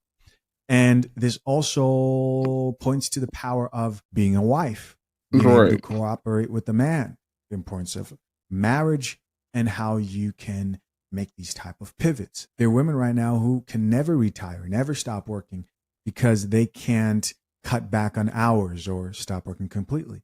To your question of do men want to do this as well? I didn't get the sense from any of the women who are married or partnered that this was something that their husbands were desiring. But the data does suggest that men are feeling this urge as well. So I believe it was the McKinsey Lean In report, which showed that women were, you know, in increasing numbers since the pandemic, reducing their hours, taking less demanding jobs. They were doing that at much higher rates than men, but the percentage of men expressing that desire and making those choices was growing as well. Yeah, I mean, clearly, and obviously, as you said earlier, there are lots of women for whom How much, though? this is not a choice at all, and they have, you know, they've got to work one, if not two jobs, just to make an income, that they don't have that option. That's the other sort of societal component of this, though. Obviously, the more women do choose to step back or step away from the dreaded career ladder the more the men in their lives are going to make more money, and therefore the more the incentive will be for the woman to step back because the man is making more money, and so he is the one that should carry on working because they need his income. I mean, was that part of the kind of concern that this is a self-perpetuating thing, and that once they have stepped back, did any of them worry about if they wanted to step back in again and whether that would be possible? I love this question because, yes, I think all of these women worried about what happens to my career long term. I might want to do this for a few years. Do I want to do it forever? Oh, you fuck And that's man. where the storytelling element really comes in. That's why a lot of these women, you're seeing all of these confessionals on LinkedIn. That's how I found a lot of my subjects, people saying, kind of putting their stamp on this, not saying like, oh, I'm just not working. Oh, I'm a stay-at-home mom, but like, this is a move I'm making. And I talk. This is the power pause. The power pause, exactly what I'm getting to. And I can't take credit for that term. That was coined by a woman named Neha Rush, who You say power pause? move I'm making. And I talk. This is the power pause. The power pause, phrase it. exactly what I'm getting to. And I can't take credit for that term. That was coined by a woman named Neha Rush, who wrote a book of the same name. That book is specifically about motherhood and women taking a pause. But I think what Neha's getting at, and she puts it so eloquently, I hope I'll do the same, but is the idea that if all of us were to sort of societally accept that this can be a period of growth for women, that this is not them giving up, that this is not them being pushed out, that this is not them being a victim, that this is a move that they're making like any other career or personal move, then we can accept them back into the workforce in a way that like honors that. Is that? That's about it, guys. And on that last point, I don't really see, because I'm thinking who would shame those women? Well, I think if anybody would get shamed, it would probably be the feminist getting shamed for claiming that men and women are not different. And also it would be the feminists shaming these women for saying you're giving up, you're proving men right, you're sending us back.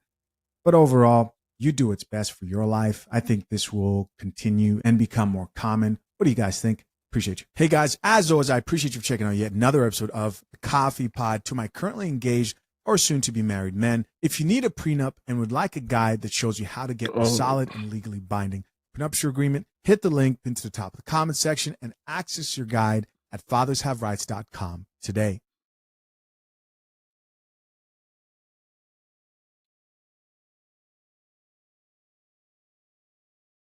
The fact that we have service members that are not getting paid. It's day 23 and we're still in a government shutdown, which means I'm technically employed but unemployed at the same damn time and not getting a paycheck with no end in sight. Starting next month in November, you do not have to pay your rent, your car note, none of your bills due to the government shutdown. Big fat elephant in the room. The fact that we have service members that are serving right now that are not getting paid. There was a government shutdown whenever I was in too. But here's the problem now. Now it's my children's generation who are enduring. And the system doesn't change. It doesn't change. What they did was they lowered their standards. That way all kinds of people could get in. Not just anybody could get. All kinds of people could get in. So you have people with records, felonies, all kinds of things, man. People getting in that should not be getting in. You have that mix right there. Because they need numbers so bad to where they don't care what caliber of individual is joining these days. And then not only do they have that going on, they're like, hey, you're going to do it for free because we say so. They don't have a choice. They do have a choice. Go to work or go to prison. That's it. Even if they are forced to work without money. That is wild that there are people fighting for our country right now and they're not getting any paychecks. Like the 15 just passed. Now, I mean, the 15 passed, 12 days ago. They did not get paid. The first is getting ready to come up. So a lot of people survived, October 1st because maybe their check from last month, October or September 15th, they was able to survive. But now we have the first coming up in a couple of days, November 1st. And yeah, missing one check is one thing, man. Missing two. Federal workers are not getting paid. Any type of government subsidy, like if you're getting paid from the government, you are not getting paid right now, but you still have to show up for work. And to not pay the military is crazy, because we know we got a huge budget. We got a huge budget and money still getting sent overseas.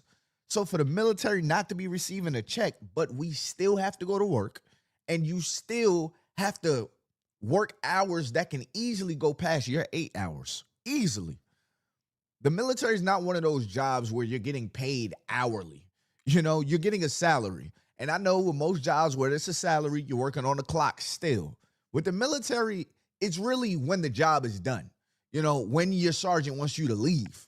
So the fact that they are being faced with these hours and then going home and their tank is on E and they don't even know how they're going to fill up their tank right now, that is crazy. And I'm here to tell you.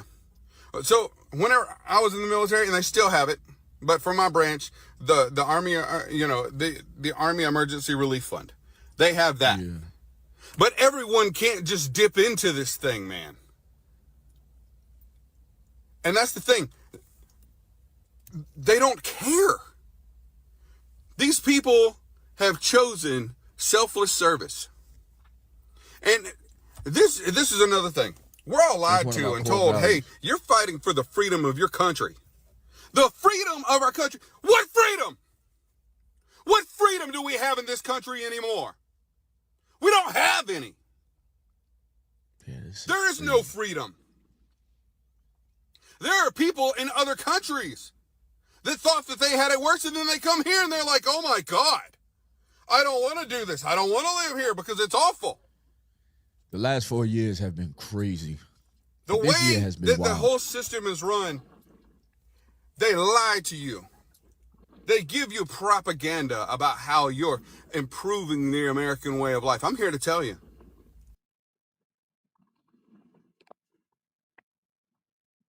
As a child, I was always so outgoing and was never afraid to share my feelings or express myself. However,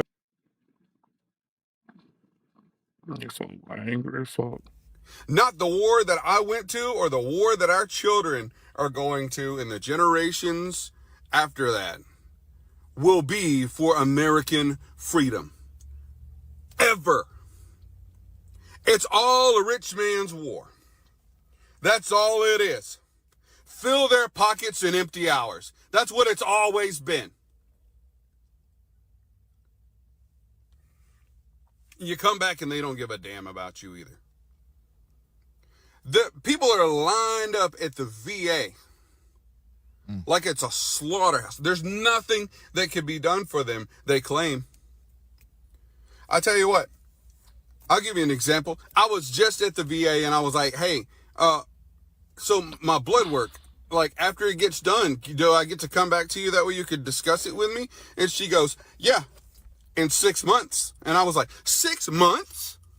6 months? I was told I had diabetes. 6 months. I could be dead in 6 months. I've never had diabetes before. I don't know what the hell I'm doing with this. And I was like, why wait so long? She said, well, if I get you in any sooner than that, I could get in trouble and I could risk getting fired.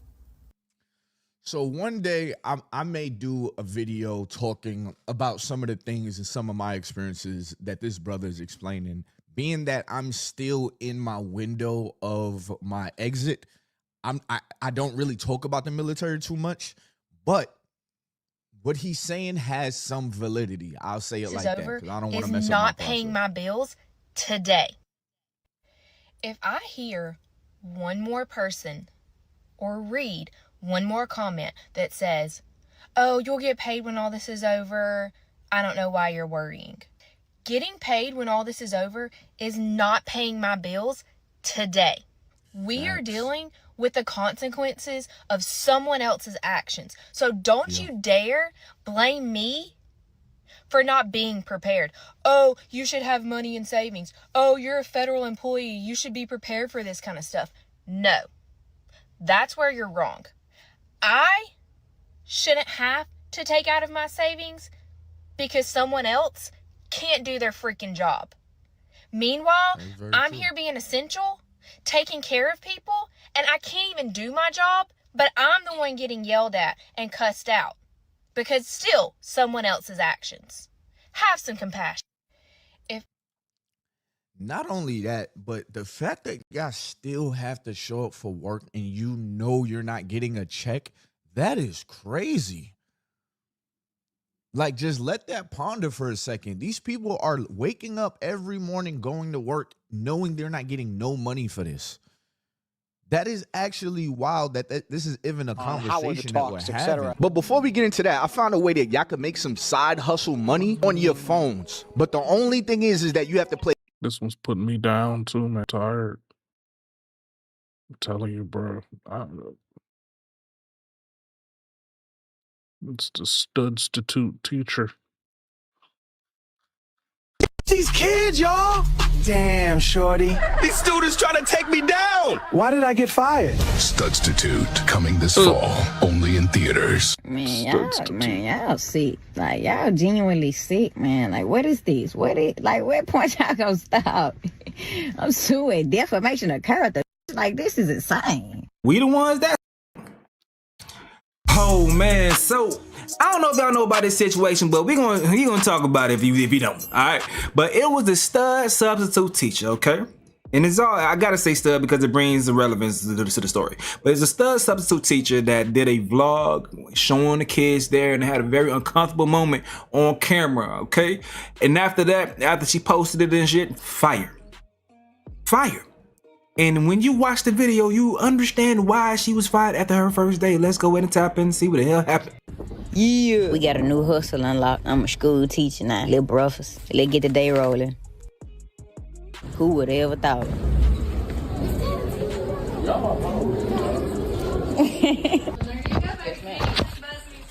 Yes, ma'am. Thank you. Have a good day. Today was really a breeze. My kids ain't had to do too much, man. I really, to be honest, I let them do whatever they want to do. Yes, I'm that type of teacher.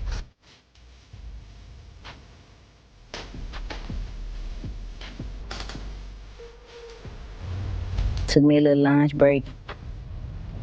Yeah, they got it going on at this junk. They stay bound, okay then. Damn, shorty. Sheesh. Man, I gotta get up out these school kids trying to take me down, man. Then I look so young, I look like one of them. Appreciate it. You know, my little free time, I had to go out there and give me some little content, little fit check. Really just a chill fit today. Cause y'all know if it was up to me, I would have been rough fine head to toe. Y'all know I ain't lying. But they did have a pep rally and came clutch, and that was the typical day.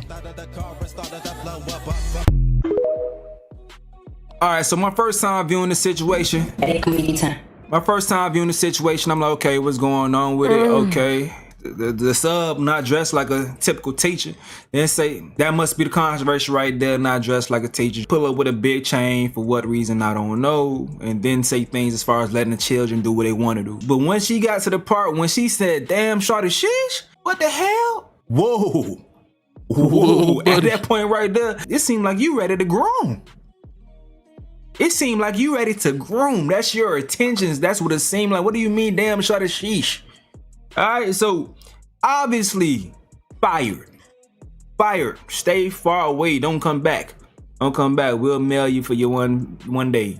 Your 1 day of pay, we'll mail it. There's a reason why I'm the go-to handyman in my house. Just like there's a reason why Morgan & Morgan is America's largest injury law firm. I'm not one of those guys who calls AAA the second a tire loses. If I'm on the side of the road, I'm not waiting around and filming a pray for me Instagram story. I'm popping the trunk and handling it. I fix what I can. I put things together myself. I'm stubborn like that. But even I know my limits. Because I'll change a tire, but I will not walk into a courtroom talking about your honor. I watched 3 YouTube videos, man. I think I got this. Nah, Morgan & Morgan. Change your own tire if you want to, but when it comes to that money, let the pros handle it.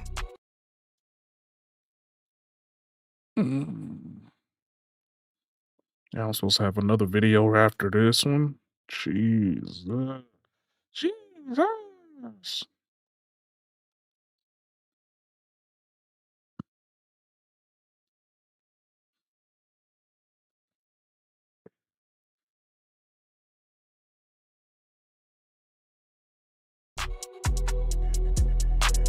The stud then comes to social media to try to explain away all the things that she was saying and doing Let's just tap in and see what the hell. As you guys may know, I am the substitute that was recently fired from teaching because of my TikTok. It's honestly so sad how sick the world is that you guys automatically mischaracterize me fully without further context. I'm a content creator. I record everything I do, so it was typical for me. And as you guys know, if you create content, you will know that everything you see is not what you get. Majority of the content that you do see was recorded while I was alone. It looked as if I had a class, but I did not have a class, and the school knows that. I did not have a class. I had nothing but free time. Aside from the body camera that was already recording, everything else was recorded when I was alone. And as I explained to Lake Cormont when I first arrived, this was my very first time subbing ever. I had absolutely no idea that I couldn't record students, or else I definitely wouldn't have done it. I truly would have honestly recorded myself if I knew it was an issue with recording students. I went on TikTok before I worked, and that's what I seen. I am by far no predator or anything close to it.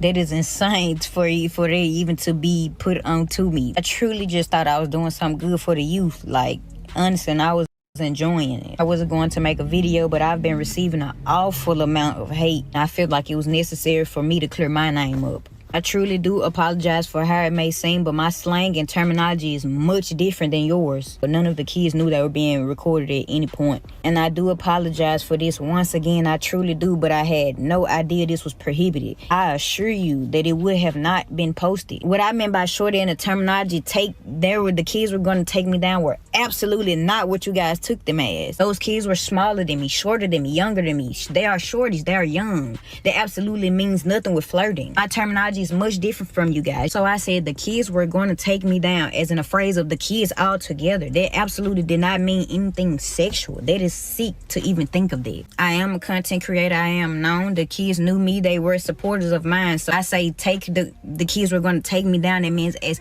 the same way that supporters do anybody else that they support. I'm no different from them. I handle myself more than properly. I do have a fan base. I do have supporters. I do have people that know me. Those kids already had knew me previously. It was several kids coming up to me trying to see, am I that person? That's what I meant by take me down, all hassling me at once is what I meant. Absolutely didn't mean anything sexual from kids. That is sick.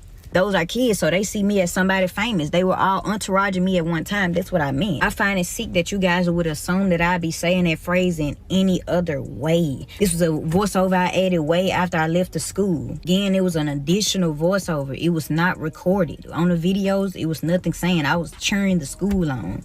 There was an additional voiceover that I added after I mashed the videos up. I am truly so sorry that you guys are not familiar with me or my terminology, but I absolutely meant no harm.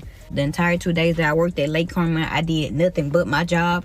I was to myself. Not one single kid that could say that I did or said anything inappropriate my time at Lake Cormont those 2 days. It was truly just a misunderstanding. But now that I see with creating content, it's easy to misunderstand and misinterpret things because everyone is free to their own opinions. That doesn't mean just automatically mischaracterize me.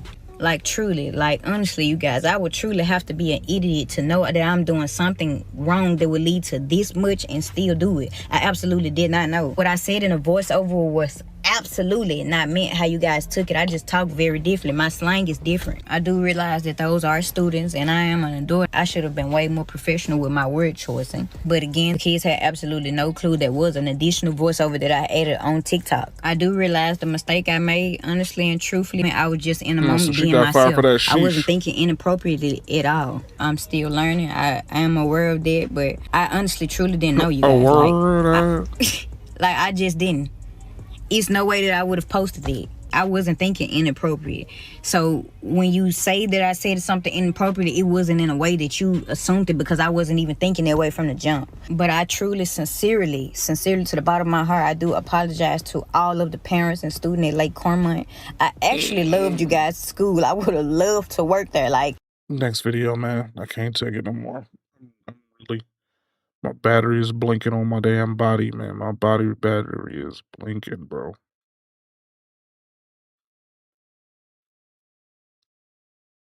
Gotta What if get you're into the...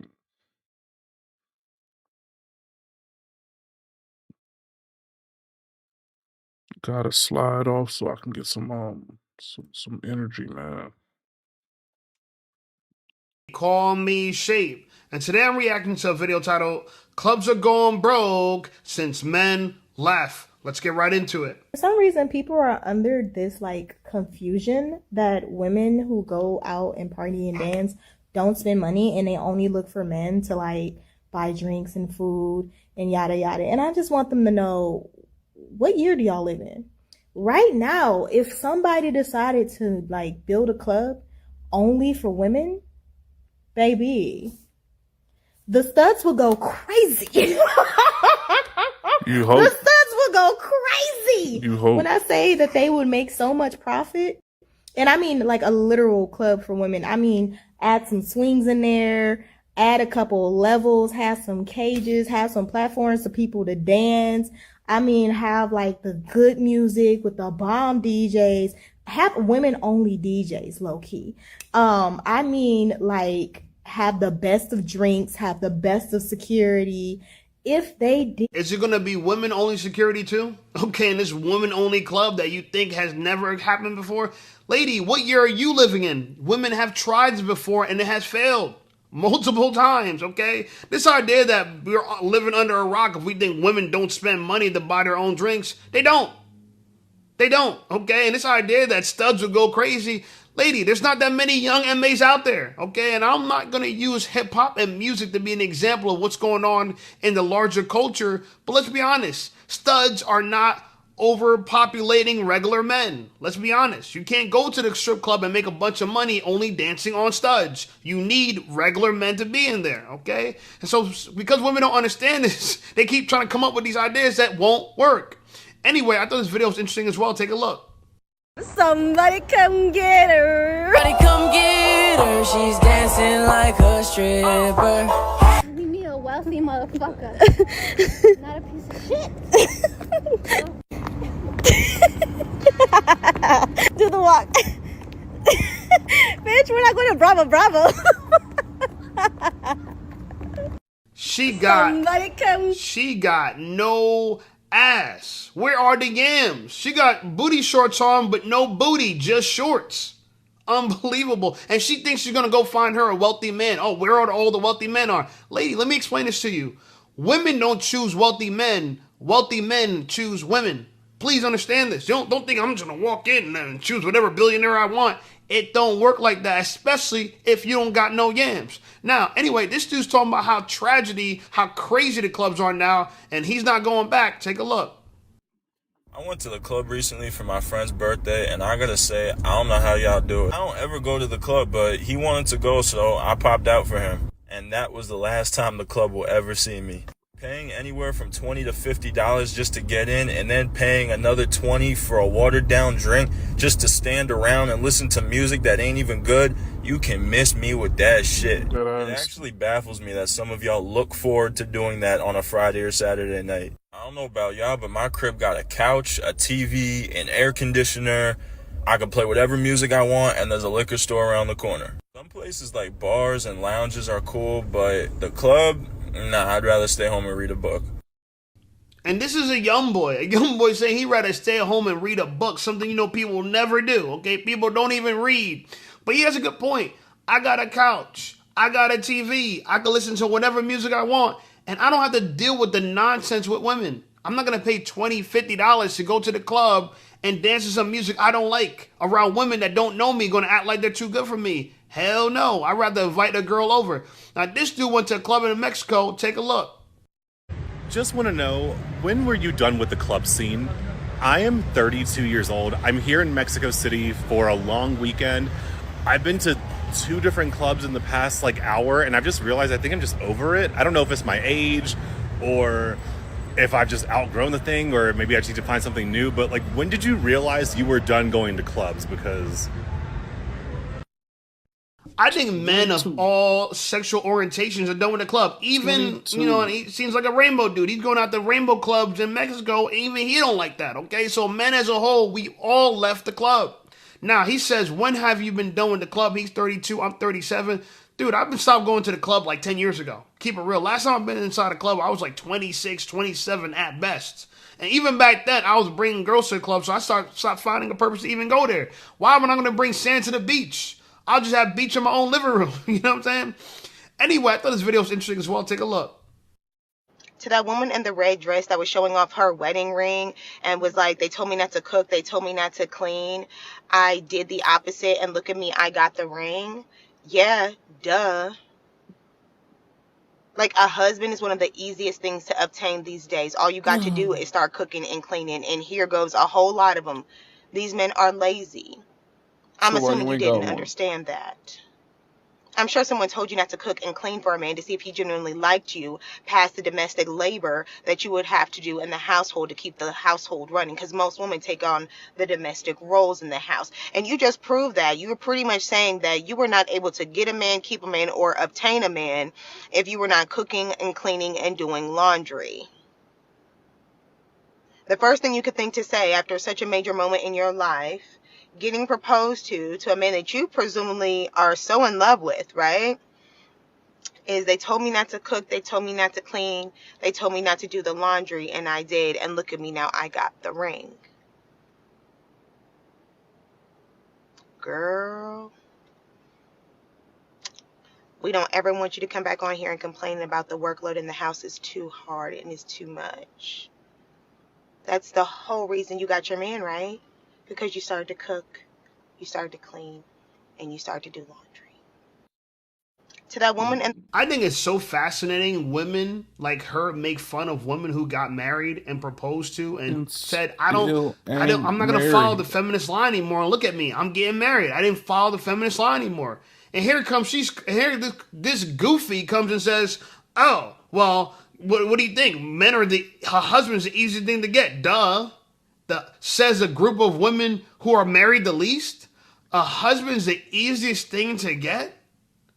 Says a group of women who are married the least. Are you serious? Black women, are you going to let this black woman represent you? Yeah, they are. You're making fun of a married woman while at best you're laying on your back as a side chick. You're making fun of a married woman talking about, oh yeah, don't come back on here complaining about how hard it is to cook, clean, and wash clothes. Is it really that hard? You just said it wasn't that hard, but you think she's going to come back on here and complain about it? Lady, what do y'all do without men? Don't y'all have to cook, clean, and wash clothes either way? But wouldn't it be nice to cook, clean, wash clothes, and then have someone to protect you in the home and provide for you in the home, and also have a long-term commitment? You'd rather be laying on your back as a side chick? Mm-hmm. This is the problem. And she's trying to say, oh, well, you don't know if he really likes you. Lady, I don't know what you mean by that, but what do you mean by really like you? Okay, is your job hiring you because they really like you? Okay, where else do you go that people just like you and so you're allowed to be there and rummage and trespass? Where do you go? You just, oh, people like me here. Dating, people date for the value they get from dating. If you date a girl, you marry a girl, you want a woman to fulfill her wifely duties. I'm not marrying you because I like you. Or not just because I like you. I want to like you, and I want to like the fact that you do your wifely duties. You could like a girl who doesn't even sleep with you. Doesn't mean you're going to marry her. I mean, literally, what else do we need women for if y'all not cooking, cleaning, and doing the laundry? What do we need you for? Y'all said y'all don't need us if we're not providing a wallet. What do we need you for if you're not cooking and cleaning and washing the laundry? I'm just saying. I mean, do you really think I'm going to... Just let you know now, man, I got on a little earlier today. Well, I'm about to leave in a little minute, man. I'm actually about to get off after this video. And got some stuff I need to handle.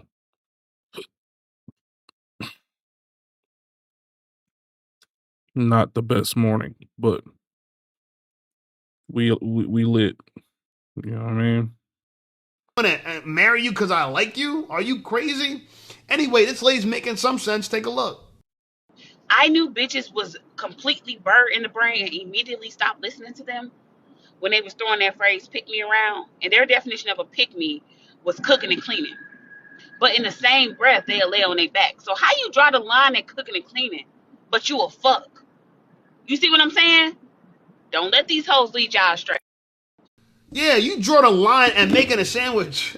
You draw a line at sweeping the floor. Okay, but getting on your knees and gawk 3,000, ain't no problem there. Right? You're an independent woman. You could gawk 3,000. You could bust it wide open. You could bend over. You know what I'm saying? I'm tossing and turning you all around the bed. That's cool. But God forbid, you know what I'm saying, you scrub a floor here or two. Oh, no, I ain't doing that. I ain't doing that. And y'all make fun of the women who do. I'm telling you, bro, our culture is cooked. Bro, cooked. Anyway, look, if you really want to see how cooked our culture is, take a look. Hey, listen up, Safe Squad. Are you tired of being ignored by women? Well, download my free ebook, Be Attractive. First time I've gotten out of my bed in 2 days. Please make sure y'all take y'all vitamins. This guy I barely even talked to had the audacity to call my phone last night talking about, ooh, send me that reel you just posted on Instagram. You look so good. So I'm like, what you gonna send me? Immediately his tone changed. He like, well, what you want? I mean, the reel is already on Instagram. I was like, exactly. So go watch it on my Instagram, dumbass. That's why I be telling y'all, do not be afraid to ask these men for what y'all want because they do not hesitate. No. I was just watching the highlights this morning, man. I was watching the World Series game last night. Lately, shit was and crazy. that's exactly why I'm adding celibacy to our center challenge. I don't even want to go on no dates. I don't want no distractions from the male kind. I'm so mad I wasn't able to make my bread. Yeah, I know we won though, man. That's like 3 in a row for us. Date this week. These eyeshadows that I use are by Makeup by Mario. They're actually cream eyeshadows. A lot of y'all be thinking I'm using concealer. I was watching that Keisha Kayor and Gucci Mane Breakfast Club interview. She is a strong woman. When you get married, it's safe for better or for worse till death do us part. And that's why I gotta make sense, okay? Sense, C-E-N-T-S. Me and my son have been getting into watching like older. Oh, you a single mom on top of that. Lady, Right. you just said you're not dealing with men anymore. Too late, you gotta deal with a man. You raising a man for another man. What you Right. talking about? True. Ladies, y'all don't even make any sense. Y'all want to live in a man-free world, but you got a son. You got a legacy to raise for another man who, by the way, a lot of women, they might think their son is separate from the father, but you can't. That's my legacy. That's my seed. That's my child. So what you talking about? Now, she said she haven't got out of bed in the last 2 days. And she talking about celibacy. Oh, I'm gonna add celibacy to the list. Bro, ain't nobody want your grandma crackers between your legs. Ain't nobody want them grandma crackers, that dry Sahara desert, that Damn. I don't even want to go there. Ain't nobody want that. Okay? Ain't nobody want it. Does she not look like she smell like chicken nuggets and fries? She looked like she smell like a Dr. Pepper, chicken nuggets and fries. And by the way, if you don't want male attention man. anymore, if you don't I had a really rough night last night at work, man. I got home at like 2 o'clock in the morning. I was trying to watch the baseball game, and that shit was, yeah. I popped up early so I can get a little bit of breakfast, try to shake it off, and it's not helping. I'm dead ass tired as shit still, man. That's why I got on early so I can get off a little early. Take me a little nap before I go to work or something. Hopefully, without getting oversleeping or something. But yeah. That's why I said this is my last video for the day, man, and I'm gonna go on and head out. Well, want appreciate you male coming through, attention man. anymore, Appreciate you for who you showing putting up on every makeup for? day, dog. Good look.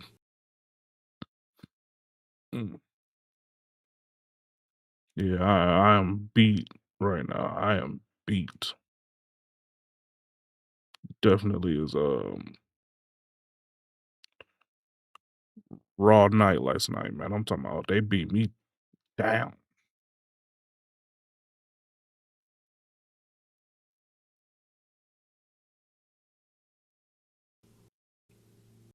You ain't putting it on for your son? Who you putting on makeup for? Why you got that bonnet on? Ladies, this is embarrassing. This is embarrassing because you're bashing men online and you think it's going to make you more desirable. You think you could say to yourself, oh, I'm not doing this for a man anymore. I don't like any men. I hate men. I'm celibacy. None of that raise your value. You might think the more difficult you are, the more valuable you are. You're completely They wrong. You played got a son. 8 hours of You baseball. got a body. Professionally. You got a clown That shit's crazy. costume and a face. Paint. You are not highly desirable. You think you can dictate the terms. You're probably like 4 years away from perimenopause. What you talking about? It's almost over for you. You're used goods, but you walk around acting like you can get whatever man you want. Prove it. A lot of y'all keep saying, oh yeah, a husband's the easiest thing to get. Prove it. Because this dude asked you, oh man, you're real. That was a really good reel. Send it to me. And you said, what you going to send to me? Why would I send you money for something you got public?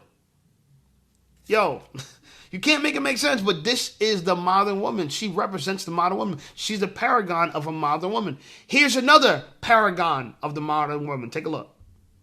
You're never going to get a man to treat you right by telling him how much other men treated you wrong. Let's slow that down. Let's play it back. You're never going to get a man to treat you right by telling him all the many ways that other men did you wrong. I understand there's this logic of, well, if a man knows how much I've been dogged in the past, he will feel bad for me. And with this sympathy that I have gained from him, he's going to want to prove my past wrong and treat me right. No, I'm not. He's going to want to prove to me that he's not like the rest of them and that he's going to treat me really well. Here's why that plan backfires, because men are not women. A woman might be able to hear a man's bad past, which, by the way, don't fall for it. And she might feel like, oh no, I'm going to prove to him that all women are not like that. I'm going to be good to him. And where has that gotten you when you've done it? But let's move on. But what men hear when you keep telling them all your past and how bad things have been for you with other men, all they keep hearing is that you don't have any good boundaries. Not just that, I'm going to think that you deserved it because you chose it. Right. All the men you dealt with, you didn't have to deal with any of them. You dealt with them based on volition. Ladies, you don't understand. Every time you're talking about how bad your past is, it's really just a reflection of you and the choices that you make and the decisions that you make. I met a girl, right? I met this girl on a dating app. She was Dominican and Jewish. Okay, she was a Dominican Jew. Never met that before, okay? And what I mean by Jewish, she was white Jewish, so Dominican and white. But she said she was Christian. Anyway, I asked her about her last relationship. When's your last relationship you've been in? She's like, oh, or the longest relationship, I'm sorry. And she said her longest relationship was for 6 years. She dated a man for 6 years. And he had one kid. Okay, all right. He did have one kid, okay. Then she said, well, one day he came to me and said, my wife is pregnant with my second child. Do you have any questions for me? He said, my wife is pregnant with my second child. Do you have any questions for me? This lady literally dated a man she did not know was married for 6 years. And he had a kid on top of that. Yeah. Okay. That was, you thought that was bad. Here's worse. Then the last guy she talked to, right? That was the longest relationship, right? With a married man. The last guy she talked to, like, cause the first guy she didn't know was married. The last guy she knew was married because it was her friend of the last 20 years. So she knew he had a wife. Okay. But she still had a fling with him for 6 months, even though she knew he was a married man. And she thinks that I'm going to look at her like she's wife material. Mind you, this woman is 37 years old, going to be 38 next year. Yeah. If you're seeing this, you a goofy, okay? Now, she was cute. She would have been for recreational use only. But I looked at her and I thought to myself, she don't even realize how insane she sounds. She has no idea how crazy she sounds, okay? And I knew right then and there, it would never work because I'm not bringing that level of toxicity that she's accustomed to. I don't got a wife.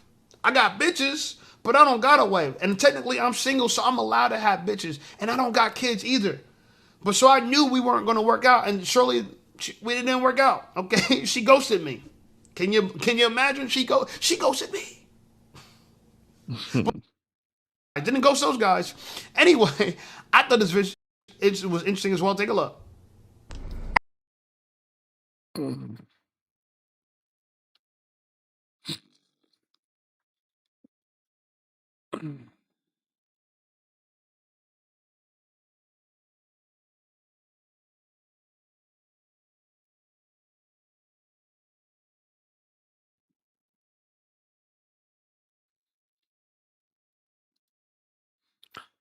Bonnet Crew.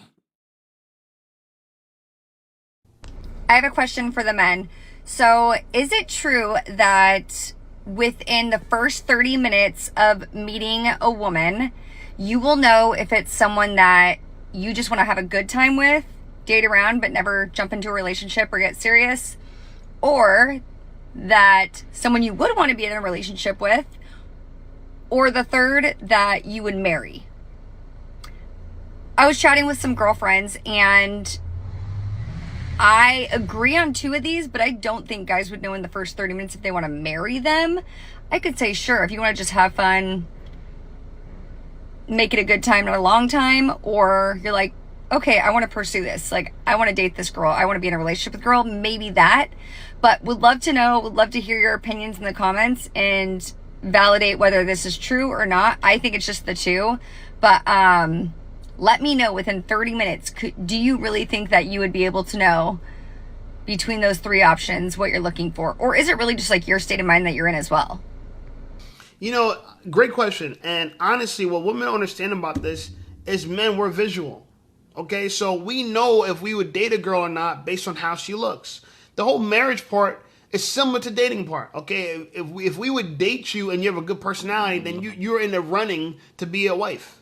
Okay, so a wife looks the part and she acts the part. A girlfriend looks the part. So we're pretty much saying, okay, will we be comfortable with everyone knowing that we're romantically linked to this girl? If a girl's beautiful, I'd be proud to show her off. It's the trophy wife kind of thing, right?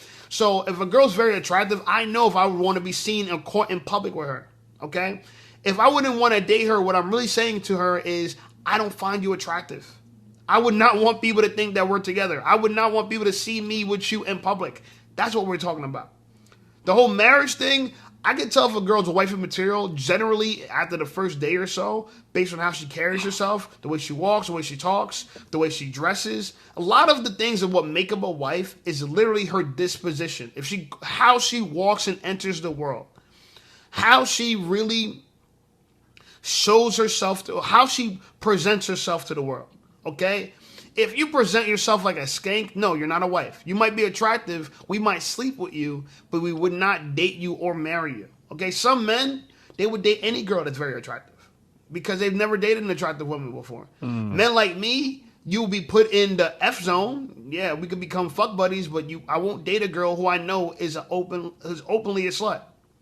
I got to get something out of that. You know what I'm saying? I got to get some promos. Like now that I'm an influencer and I could date famous girls, would I date a famous slut? Possibly. If she's bad, if she's attractive, and I could gain something out of it. If I could gain more money, more clout, something, then yeah, maybe. Right? But for the average guy, you're not going to gain nothing from that. So you don't got to date her. You know what I'm saying? Just hire an escort. You know what I'm saying? You got to get the girlfriend experience. Anyway, I thought this video was interesting as well. Shout out to the Dello edit. Here's what she says about password bros being necessary. Take a look. So I'm embarrassed and I'm a woman. So I was listening to this guy talk about it's going to be the first and last date with this woman. So he met this woman in public, y'all, not on an app. So that was refreshing to hear.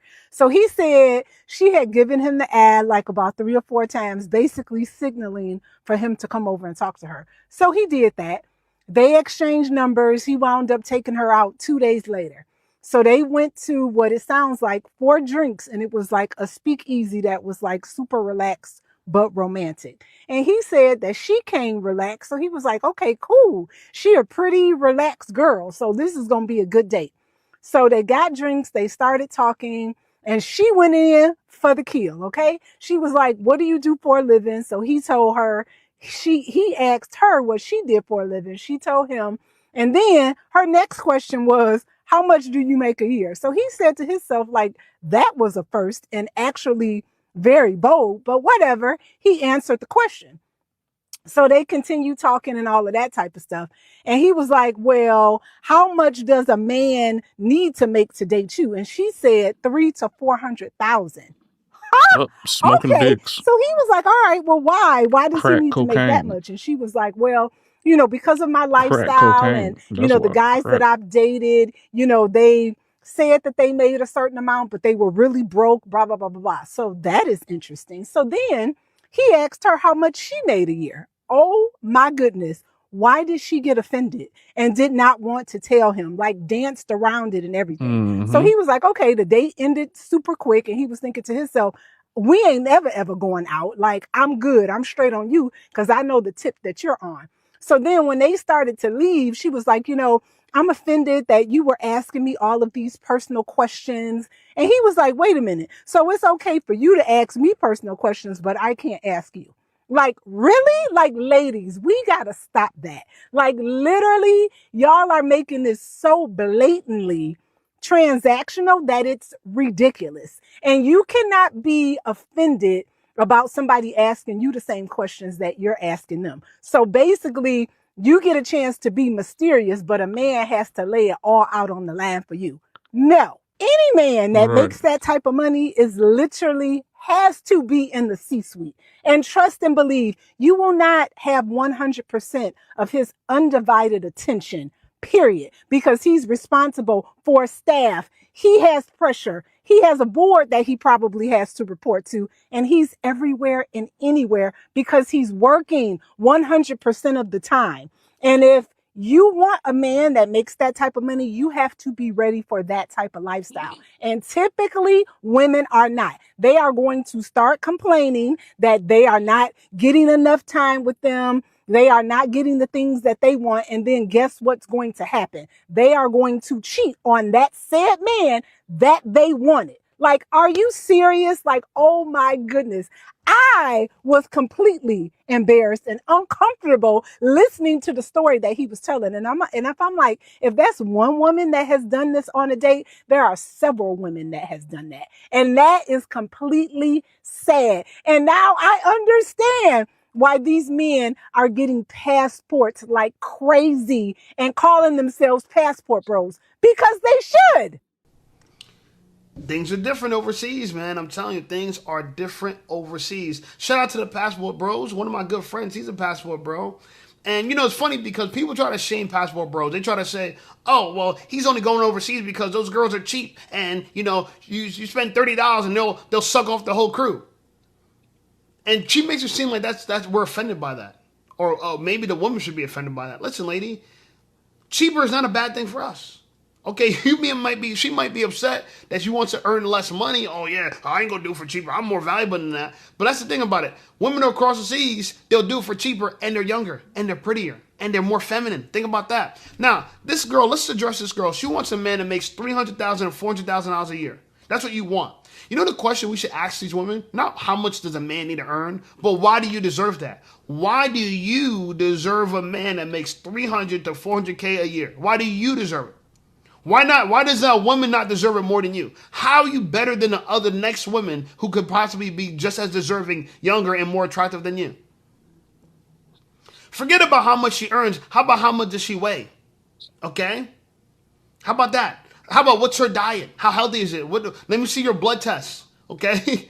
Like, I want to see what's your dental records. Do you have any college debt? How about that?